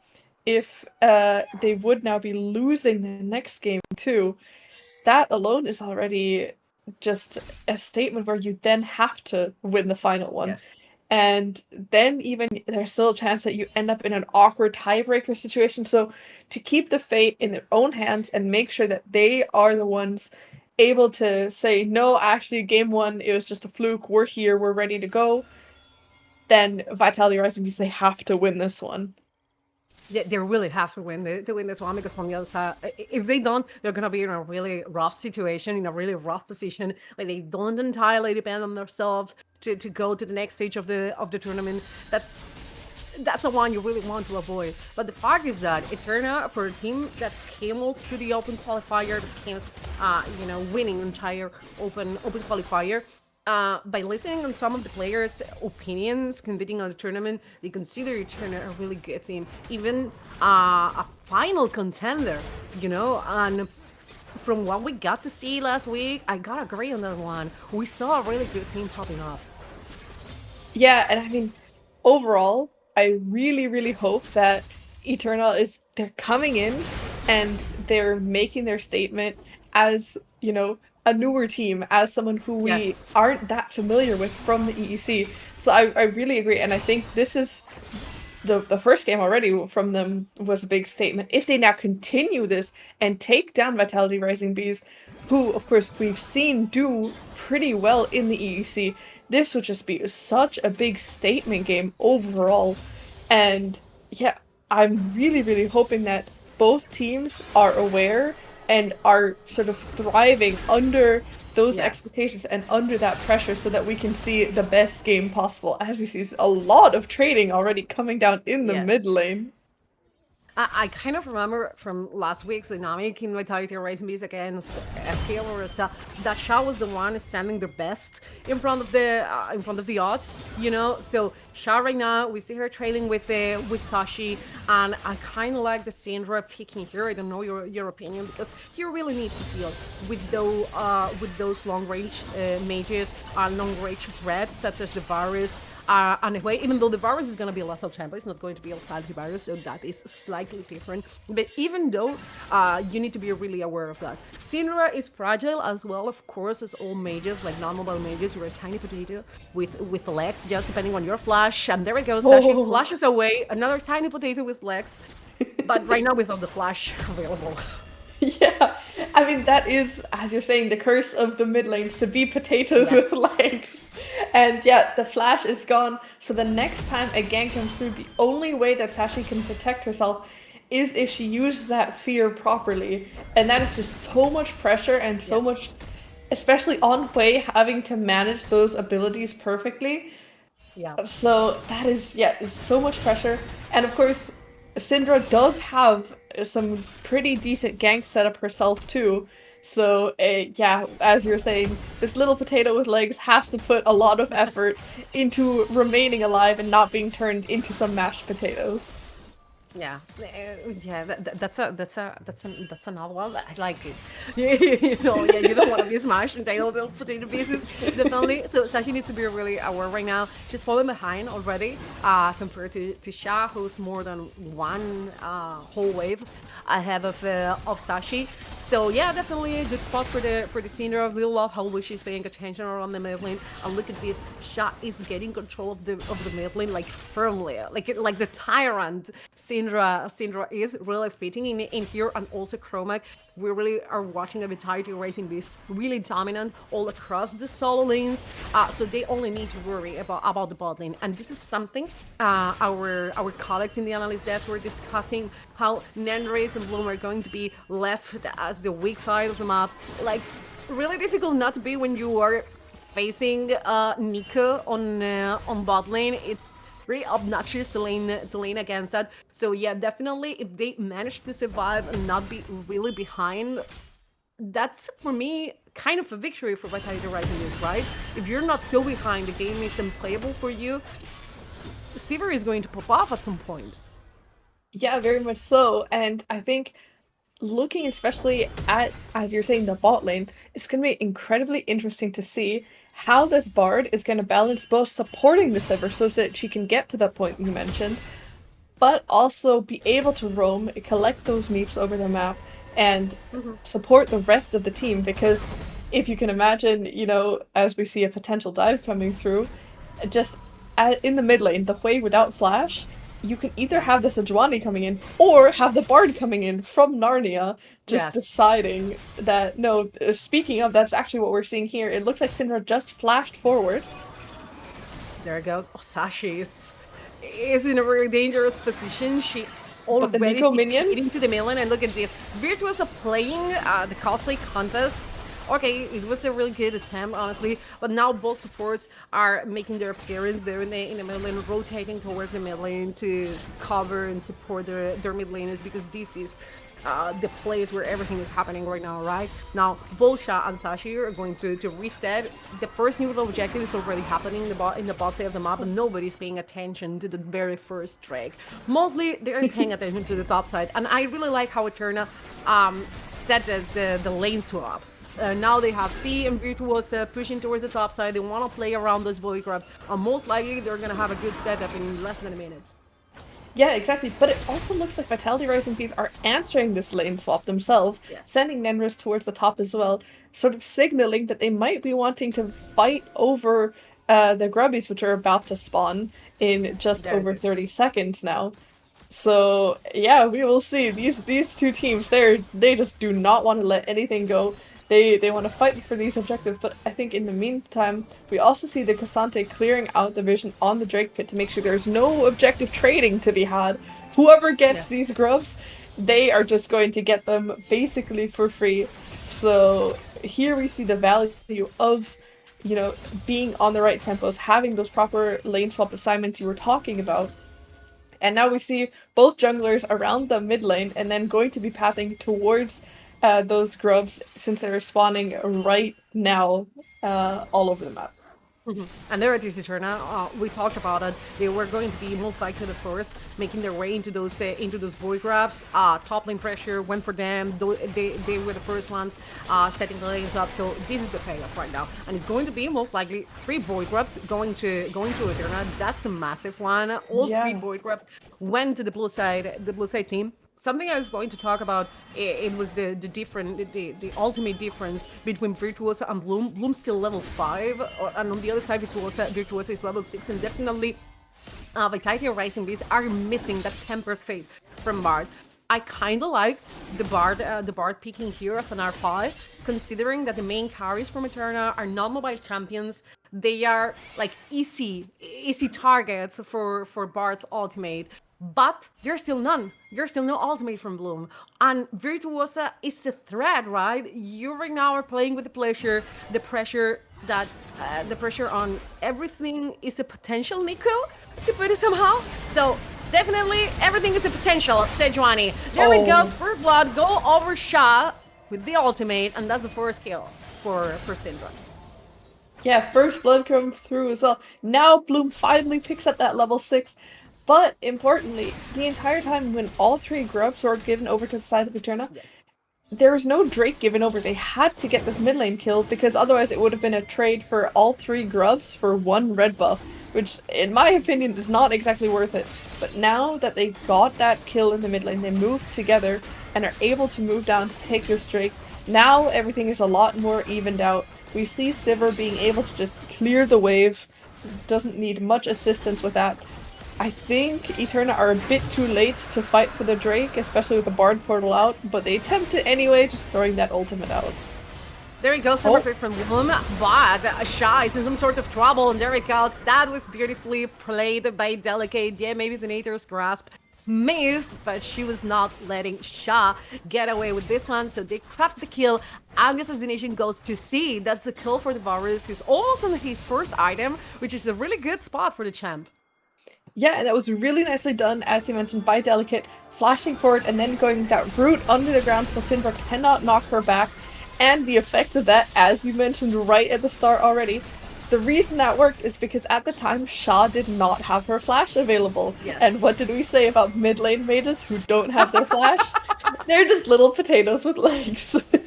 Yeah, you're going to be a smashed potato, definitely. Now they both have flashbacks, so yeah, so there is some, agency for both of them, but definitely was a beautiful sabotage of the explosive cone from Eterna, which didn't allow Sha to get away as well. Even though Bloom was there trying to support and all of that, but it wasn't enough, definitely.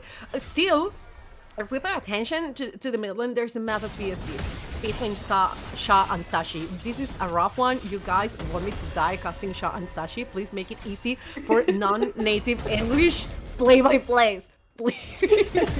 Because you definitely are challenging me as a story is challenging Chromac. This is... Don't you love you as a top laner, Hyper Bubbles, and best against Cassandra? Yeah, it's great. I love when, champions that are released later that they just, dominate everything and then they just hit each other. They have shields coming out of nowhere for some reason. They're incredibly tanky, but at the same time they just do so much damage and then they just hit each other and then they just walk away like nothing happened because, they were released later in the year. So, unfortunately they're broken. Yeah, they're really broken. They are definitely really broken. But okay, now they are trying to, see how it goes there. 1v1 once again. Chromac is really charmed down. Sorry, goes over in there. This may be a solo ball. Flash per flash instantly happened. And the Q3, there it is. This is a Starry grabbing the kill. That's the solo ball happening in the top side, land of the solo balls, as we all really are really good aware. And that's a massive solo ball. That's Cassandra winning the ultimate top lane matchup. That was really nicely played as well. Just making sure that the moment that the Ambessa stepped forward and used, the extra little dashes from her passive, she just didn't have much left in her. And then Cassante is so tanky and so annoying and has so many slows in his kit that at that point, when you use your ultimate and just get onto the person, it's so difficult to get out that even the Ambessa ultimate itself was not enough to stop it. And at that point, what I really, really liked is that both top laners in the same exact moment used the flash. So that meant that Starry was not waiting to be reactionary. Starry knew that she wanted to get onto Chromac no matter what. And in the end, it was enough with that extra movement speed and with that extra little dash forward as well in the end to get that solo kill. This is something we really need to remember. Both Starry and Virtuosa are playing from EMEA, which means you're playing with massive ping diff compared to Vitality Resumes or their teammates, right? So Starry grabbed the solo kill and most likely more than 100 ping diff.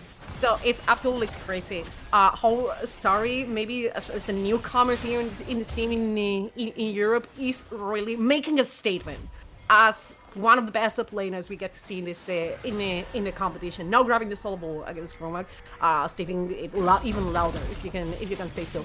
Even though Chromac is relentless, like she got killed, she came back to the top side and not allowed getting Chromac on under the tower, and there it goes Starry trying to Q3 her back. Chromac dashing away, Starry jumping. This time the solo ball is not coming through. That was a dangerous position all over again for Chromac. And I feel like she's not respecting distances with Cassante. Yeah, and the problem is Cassante just starts snowballing, and already he's building tank items and still doing so much damage. It's crazy. Please, this is crazy. Meanwhile, at least Ambessa is forced to build these sort of, these assassin-like items with the Eclipse. But yeah, we just see on the side of Cassante, he builds tank items, he still does all the damage in the world, because why not? So, okay, we had some issue, like the screen was frozen. I thought it was my internet. I was panicking, but now we are here. We'll try to solve the issues. So we hope it's going to be a short one, but we can still go all over discussing the situation in the top lane because it's a really unsustainable one for the Ambessa, and at least looks like that. Because Cassante is getting really strong, and as you mentioned, it's not like he's building damage. No, he has a nice Born Gauntlet. Okay, he's tanky, so it's going to be really, really annoying also for the rest of the team when the fights start to happen. Yeah, and especially on top of back. that. Oh, we're back! Yay! We miss nothing. A Drake. Yeah, no one's dead. Wonderful. Yeah. The ultimates of both top laners are kind of sort of opposite each other, because Ambessa's ultimate, if she's far away, uses it to get onto someone and get close to them. Ooh, that was a really good thing from Sasha. Yeah. Yeah, that's a very good reaction from Sasha. This is something you talked before, like how on point you have to be with the Grand Visage. Like you need to react really quickly to not get ganked, being away, and that was it. Right now Sasha is playing in ultra instinct mode.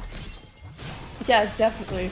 And what's interesting is once again we're at a game state where there's a 500 gold lead only separating these two teams once again at 16 minutes. So this is definitely just, we're at a point where anything can happen. A team fight could just break out. Oh, speaking. Oh, there's the Ambessa ultimate. It's breaking. Right now it's happening. Delicate in a very delicate position. The pun intended in here. But from a dash forward and threaten Maokai, who's also fragile. I'm really trying to not make jokes on this. You have to believe me, okay? But it was in a really raw position.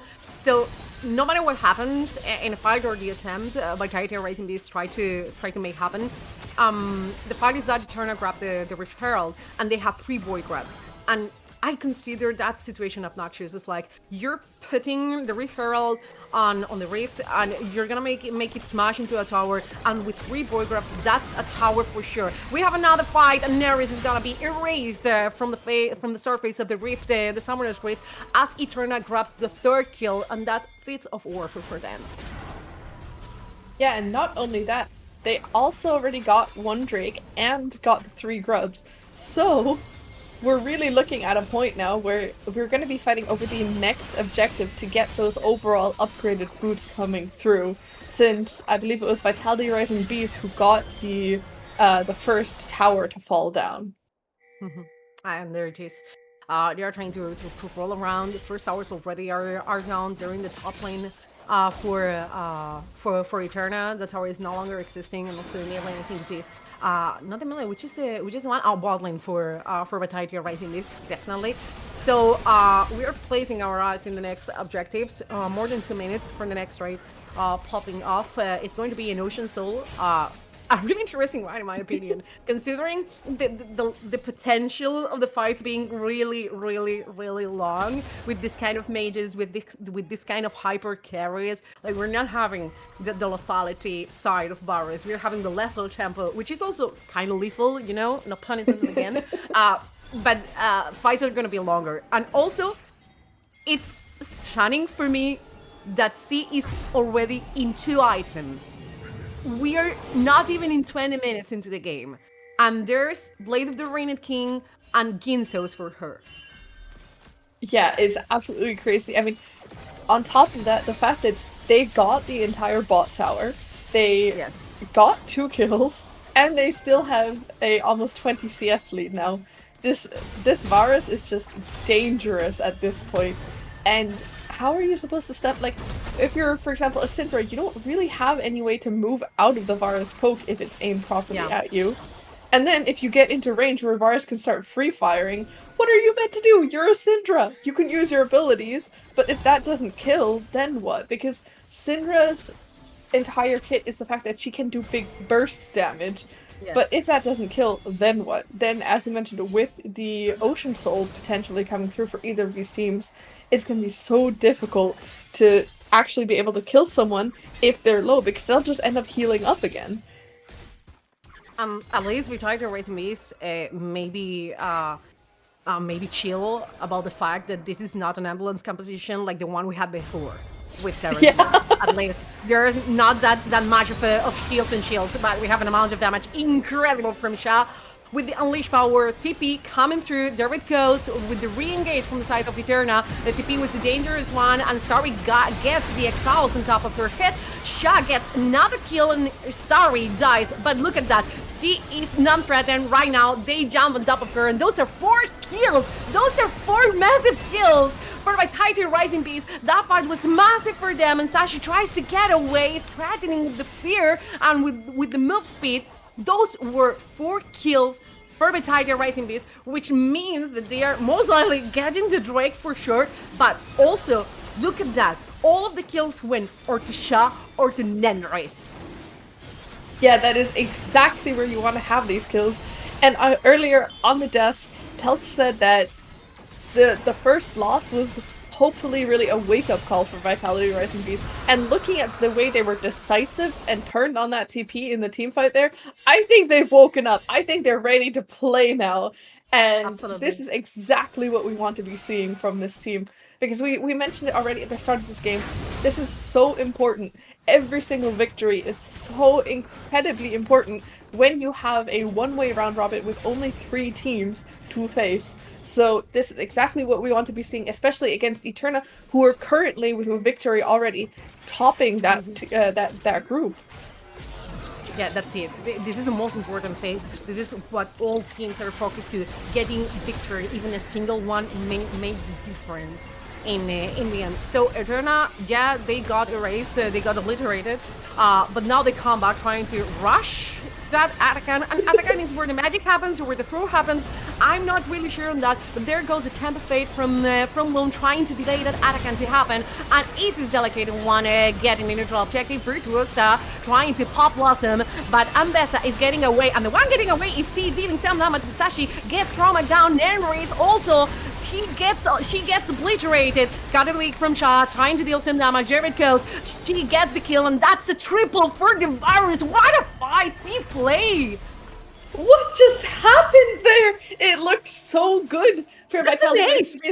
They threw the Bard ultimate perfectly onto the Atakan to stall it out and to wait until everyone is in position, but then it all just devolved. So as we're seeing here, they're ready. Sha has to go around the side. They're not really sure which direction they want to go to. The Nico ultimate is wasted. It looks so good at this point. But then look, Sha has to go around the bottom, so she's not in this fight at this point. And then the entire time C is free firing. C is just standing there, auto attacking, and then she is so low, but she doesn't actually end up dying.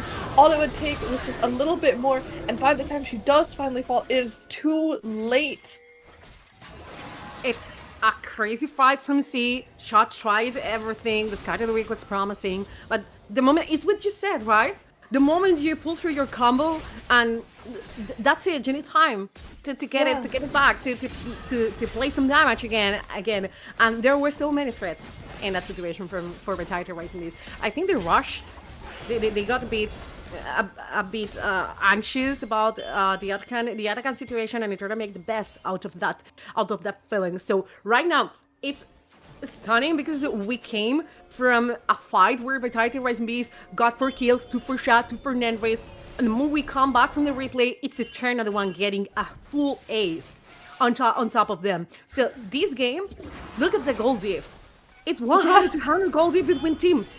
So this is actually so tense. You can cut the tension with a knife. Vitality Rising Beast right now trying to place Vision deep on into Eterna's jungle.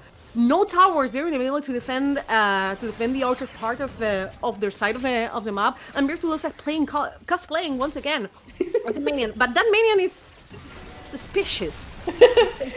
There's somehow, the minions hitting wards. That's not quite right. Yeah, she's not even trying to pretend.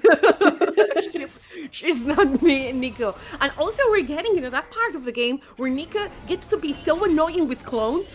Like there's a moment where she can place 2 different clones. You know, and that makes everything more confusing. If that's possible for Vitality Rising Beast, it happens all the time we get Nico in one game. Yeah, and what's really interesting is, as you mentioned, the gold difference is almost 0. We have 1 extra Drake on the side of Vitality Rising Beast, but I believe we have roughly 20 extra petals on the sides of Eternas. So we're really, really even also stats-wise. Yes. And looking at the distribution of the kills, you mentioned this before, on the side of Vitality Rising Beast, you have them on Nenrace and Shot exactly where you want to have them. But don't forget, we have C. We have 6 kills on this Varus, who was able to completely free fire last game. And frankly, if the Syndra is not able to blow up the Varus, I'm not sure who can. The thing is that, I mean, usually you could rely on, you know, Shot's Cut of the Week, and also Nenrace, if she's able to deal damage on the front lane, the W's are going to bounce to the back lane at some point. But it's not going to be that easy this time. She's playing with clean, so that means even if Yushi lands ultimate, even if Sha lands Cut of the Week, she's gonna have some agency. And there it goes, Tempered Fate, forcing C to flash away, and there it goes. No one is threatening the Varus. Look at this. Tower is really chunked down, and Delicate is trying to get into the back lane of the fight. Pop lost some massive ultimate. Oh my god, that ultimate! That costly though! I believe in that one! C gets Chromac down, and Vitality Rising Beast and Filter are panicking! That Pop Blossom destroyed him! There it goes, Cut of the Week, Shot is relentless, unleashed power, but oh my god!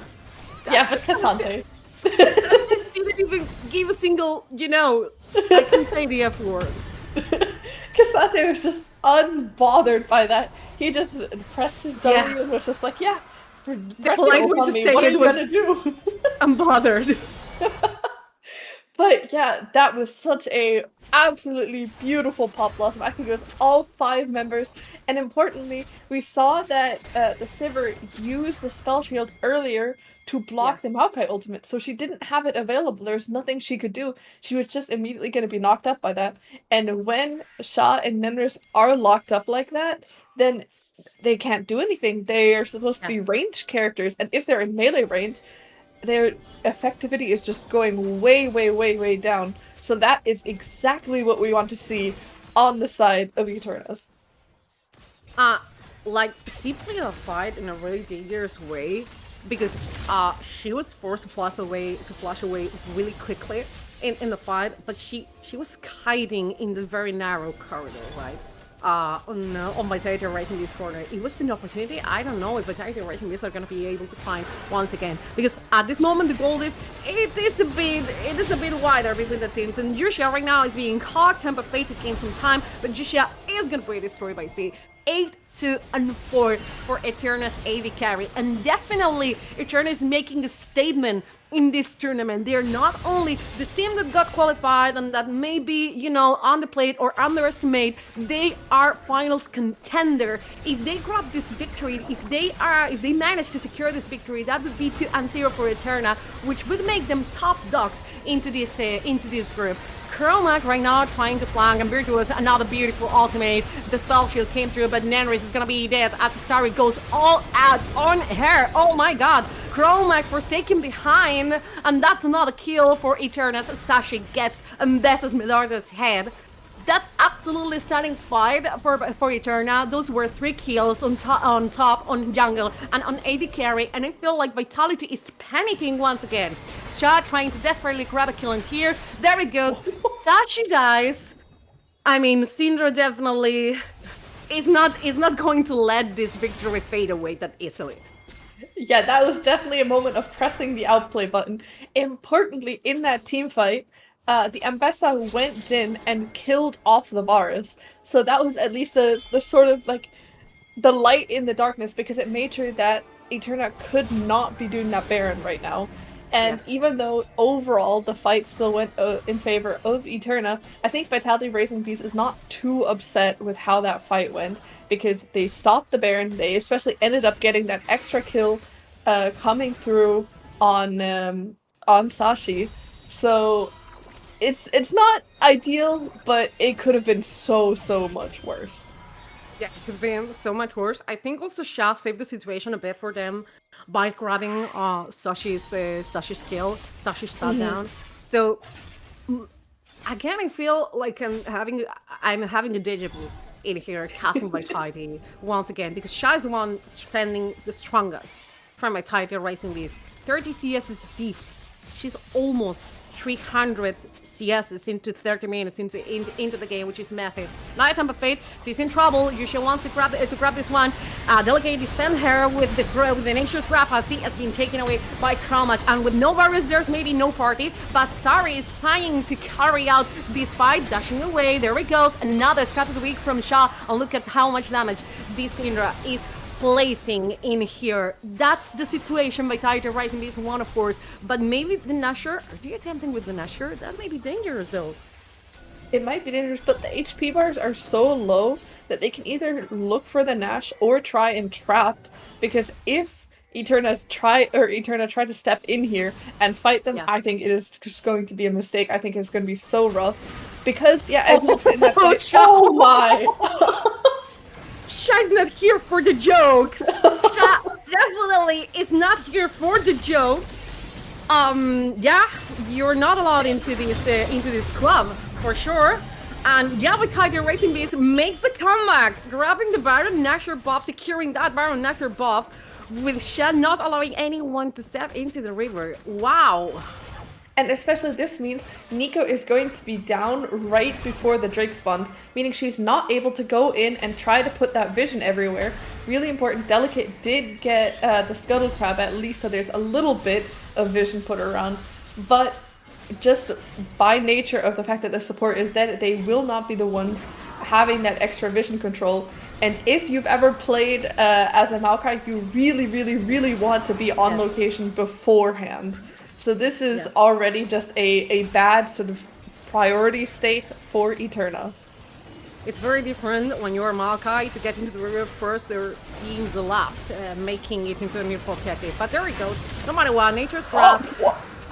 She stole it! Look at the stole the Drake! That's another massive Pop Blossom. Remember, Pop Blossom, Bloom trying to defend her teammates with the Temper Fate, but Sashi going forward once again. Bloom is not gonna be able to do anything to save this one. And again, we come back from a good situation for Vitality Rising Beast into a bad situation for Vitality Rising Beast. Those are 4 members from Beast down.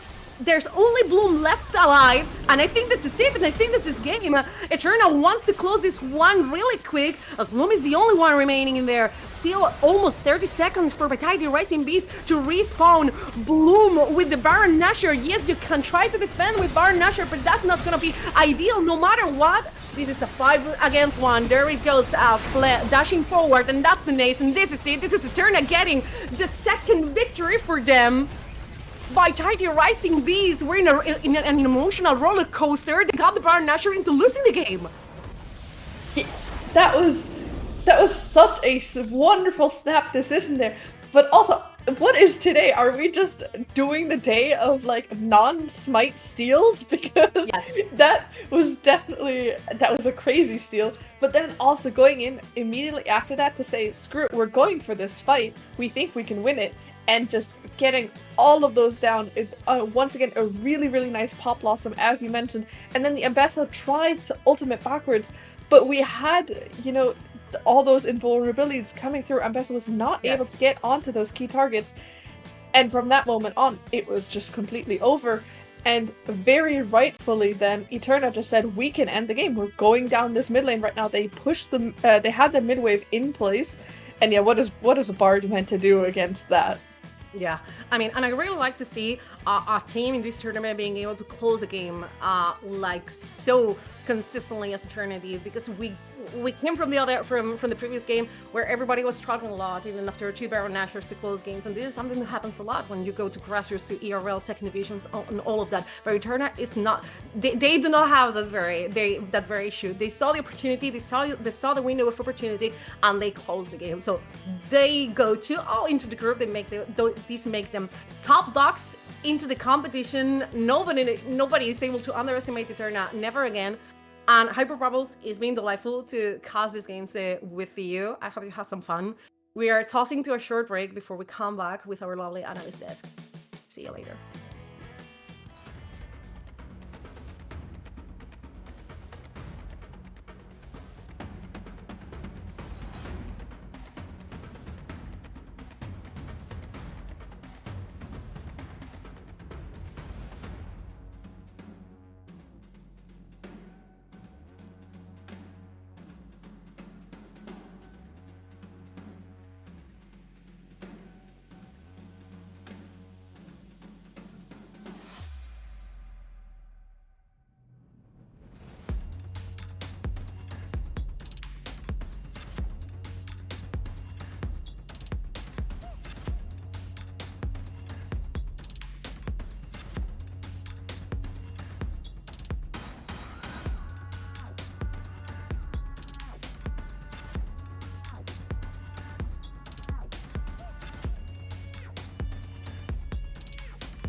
And we're back with an interview with the lovely C. I'm happy to have you here on this stream. And first of all, congratulations for the win. Happy to have you. Thank you. Always a pleasure. How was this game for you? Because I feel like there were some ups and downs still, but nevertheless, there was like an expectation for you guys to win in a way. So how did you feel about this game in general? Definitely the prep was a bit stressful. There were a lot of expectations on us, and we're still trying to figure out some quirks. But besides that, everybody was really excited to show up, and I think we showed up. Yeah, you did.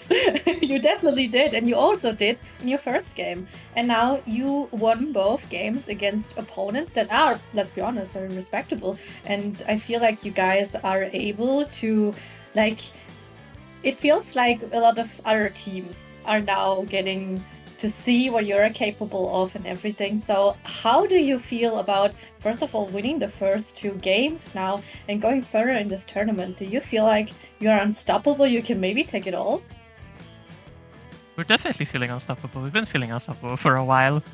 But I think that every team should aspire to feel that way. And I hope like every team has good enough atmosphere to where they can feel like they can be unstoppable.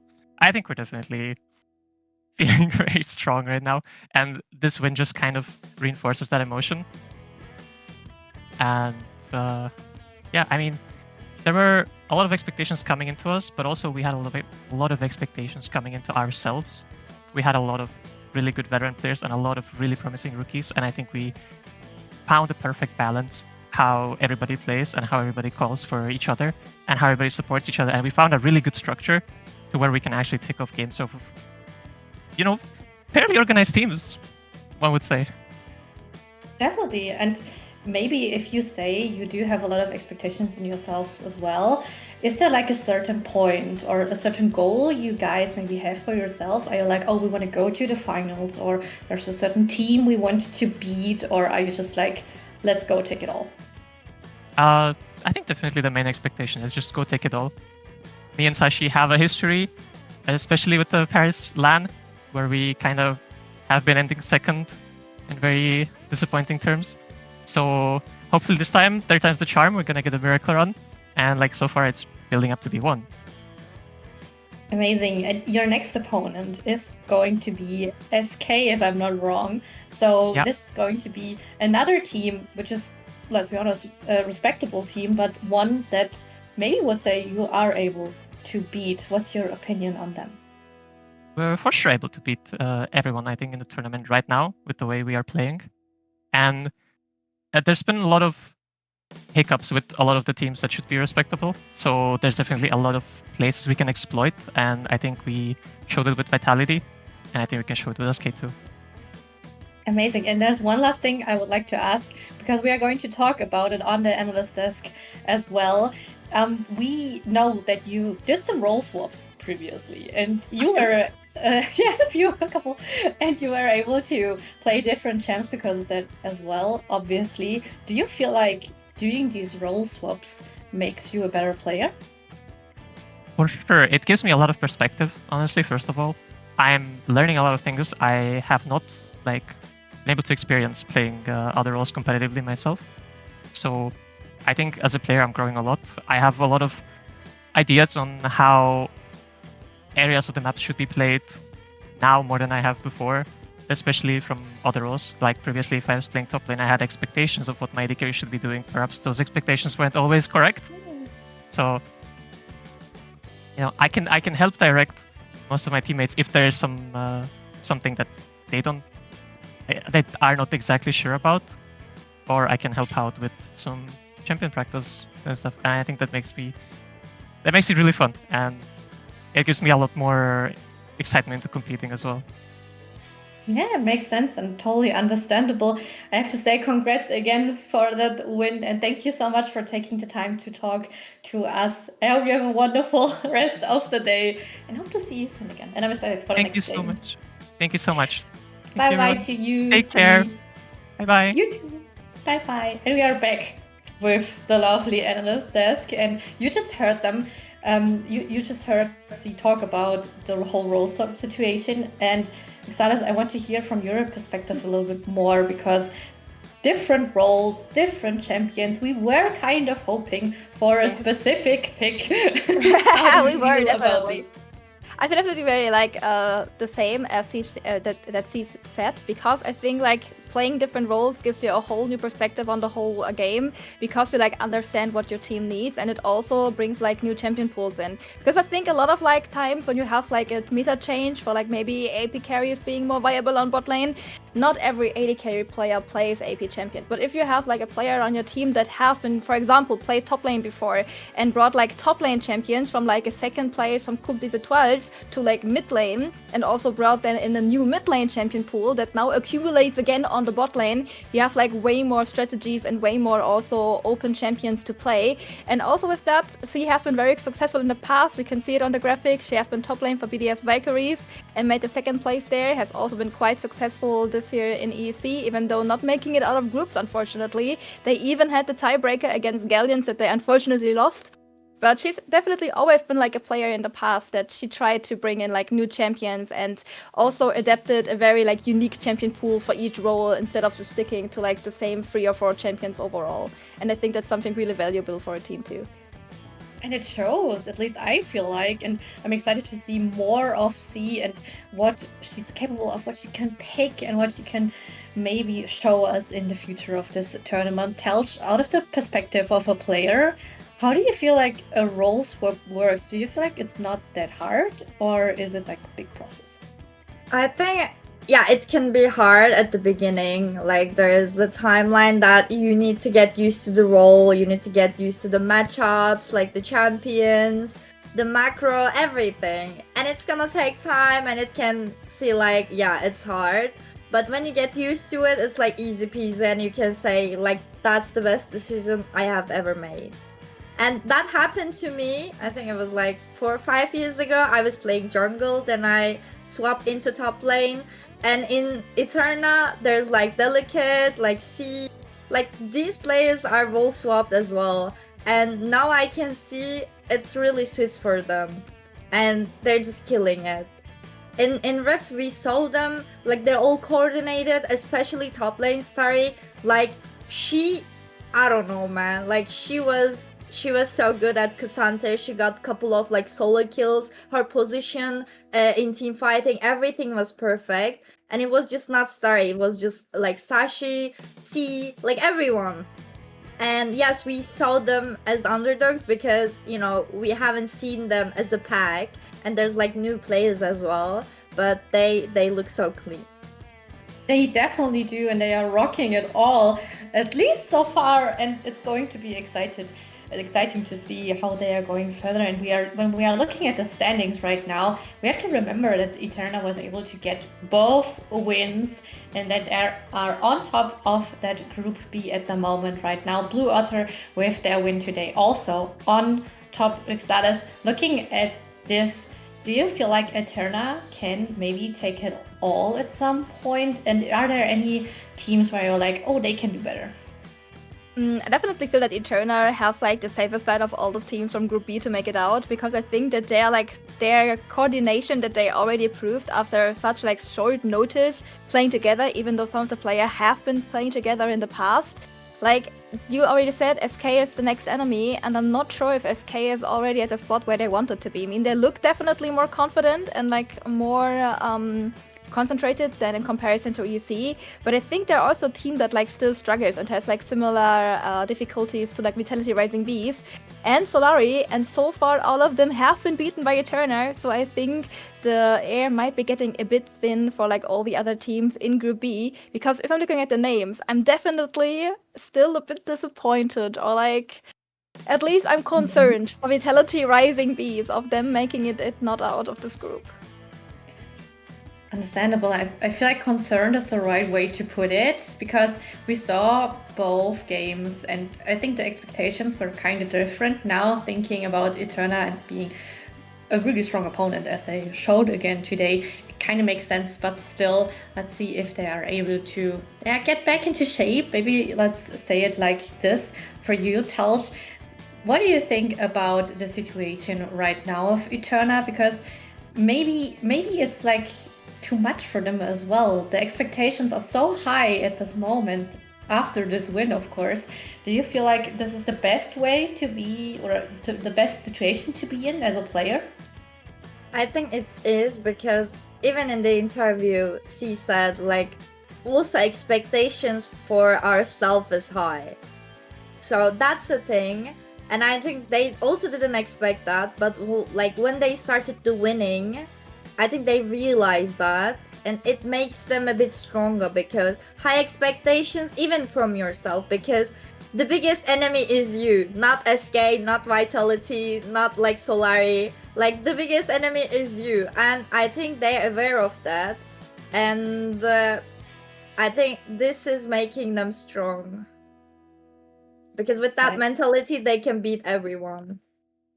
Ooh, okay. Let's see if that happens. I mean, they are very confident. We were able to hear it, but I think there's a lot of reason for it, or a lot of reason behind it. The next games will be next week, obviously. It's on this channel as well, so if you haven't followed, you maybe should at this point. And the next games will be Blue Otter against G2, which I think would be interesting to watch, and Solari against Vitality Rising B. So I do want some quick predictions from both of you about those games, if you're able to give me some. I started with Risalis the last time when I asked for predictions, I think. So now Tels, you have to go first. Okay, I go first. Thank you. I think first game, G2 Hell is like gonna be always favorite on their matches. It doesn't matter. And I don't know if Blue Otter can find their weakness. Seems like I'm a viewer who's like watching the games. If they can realize what G2 Hell's weaknesses is, they can push it, and maybe they can take a win out of them. So yeah, G2 Hell, I will say. But if game goes long, like today, I think Blue Otter can make a way out of that game. Okay, and for Solari against Vitality, it's a quick one. What do you think can make it? From today games, I feel like Vitality Rising Bees, like they're looking pretty weak. Honestly, it's not it's not expected. I think like last week should be their like wake up call, but coming up this week as well, it should be high wake up call for them. But Solari is looking more advantage. So I say Solari. Okay. Let's see if that actually happens. Risalis, what's your opinion? I kind of see it the same. I mean, we have seen like Blue Otter back then as Sex Reapers a few times against G2 Hell, and they were never really able to get like ground against them. So I'm definitely siding with G2 Hell for this one. And I also have like to agree with Tal for the second one, because I think that Solari looks way better, and they had like an oopsie yesterday, but that's okay, against Vitality Rising Bees. Because I just think, I mean, I'm not even sure what exactly Vitality Rising B is missing and what is like keeping them from showing their full potential. But I'm not sure if 1 week is enough to like find the solution and like the magic potion to make it work. So I'm definitely going with Solari too. And for Clef, the Clef effect has to come back. The Clef effect, I like that. The Clef effect. So she hates it though, so please don't tell her. But now you know why you have to watch the next match day as well, because if this is not going to happen, what both analysts just predicted, you can prove them both wrong. So let's see. Please. Or they are both right. So let's see what's going to happen. But for now, I have to say thank you to everyone that was watching. Of course, thank you to everyone that was part of this wonderful production and this wonderful day. Thanks to Riot, Webedia, POC TV, of course. Thanks to our casters, to you guys that you did this test with. We would have been very lonely, so I'm very glad. Yeah. Oh, thank you so much. Thank you to our producers. Thank you to Shard. And I hope you guys are again back next week on this channel.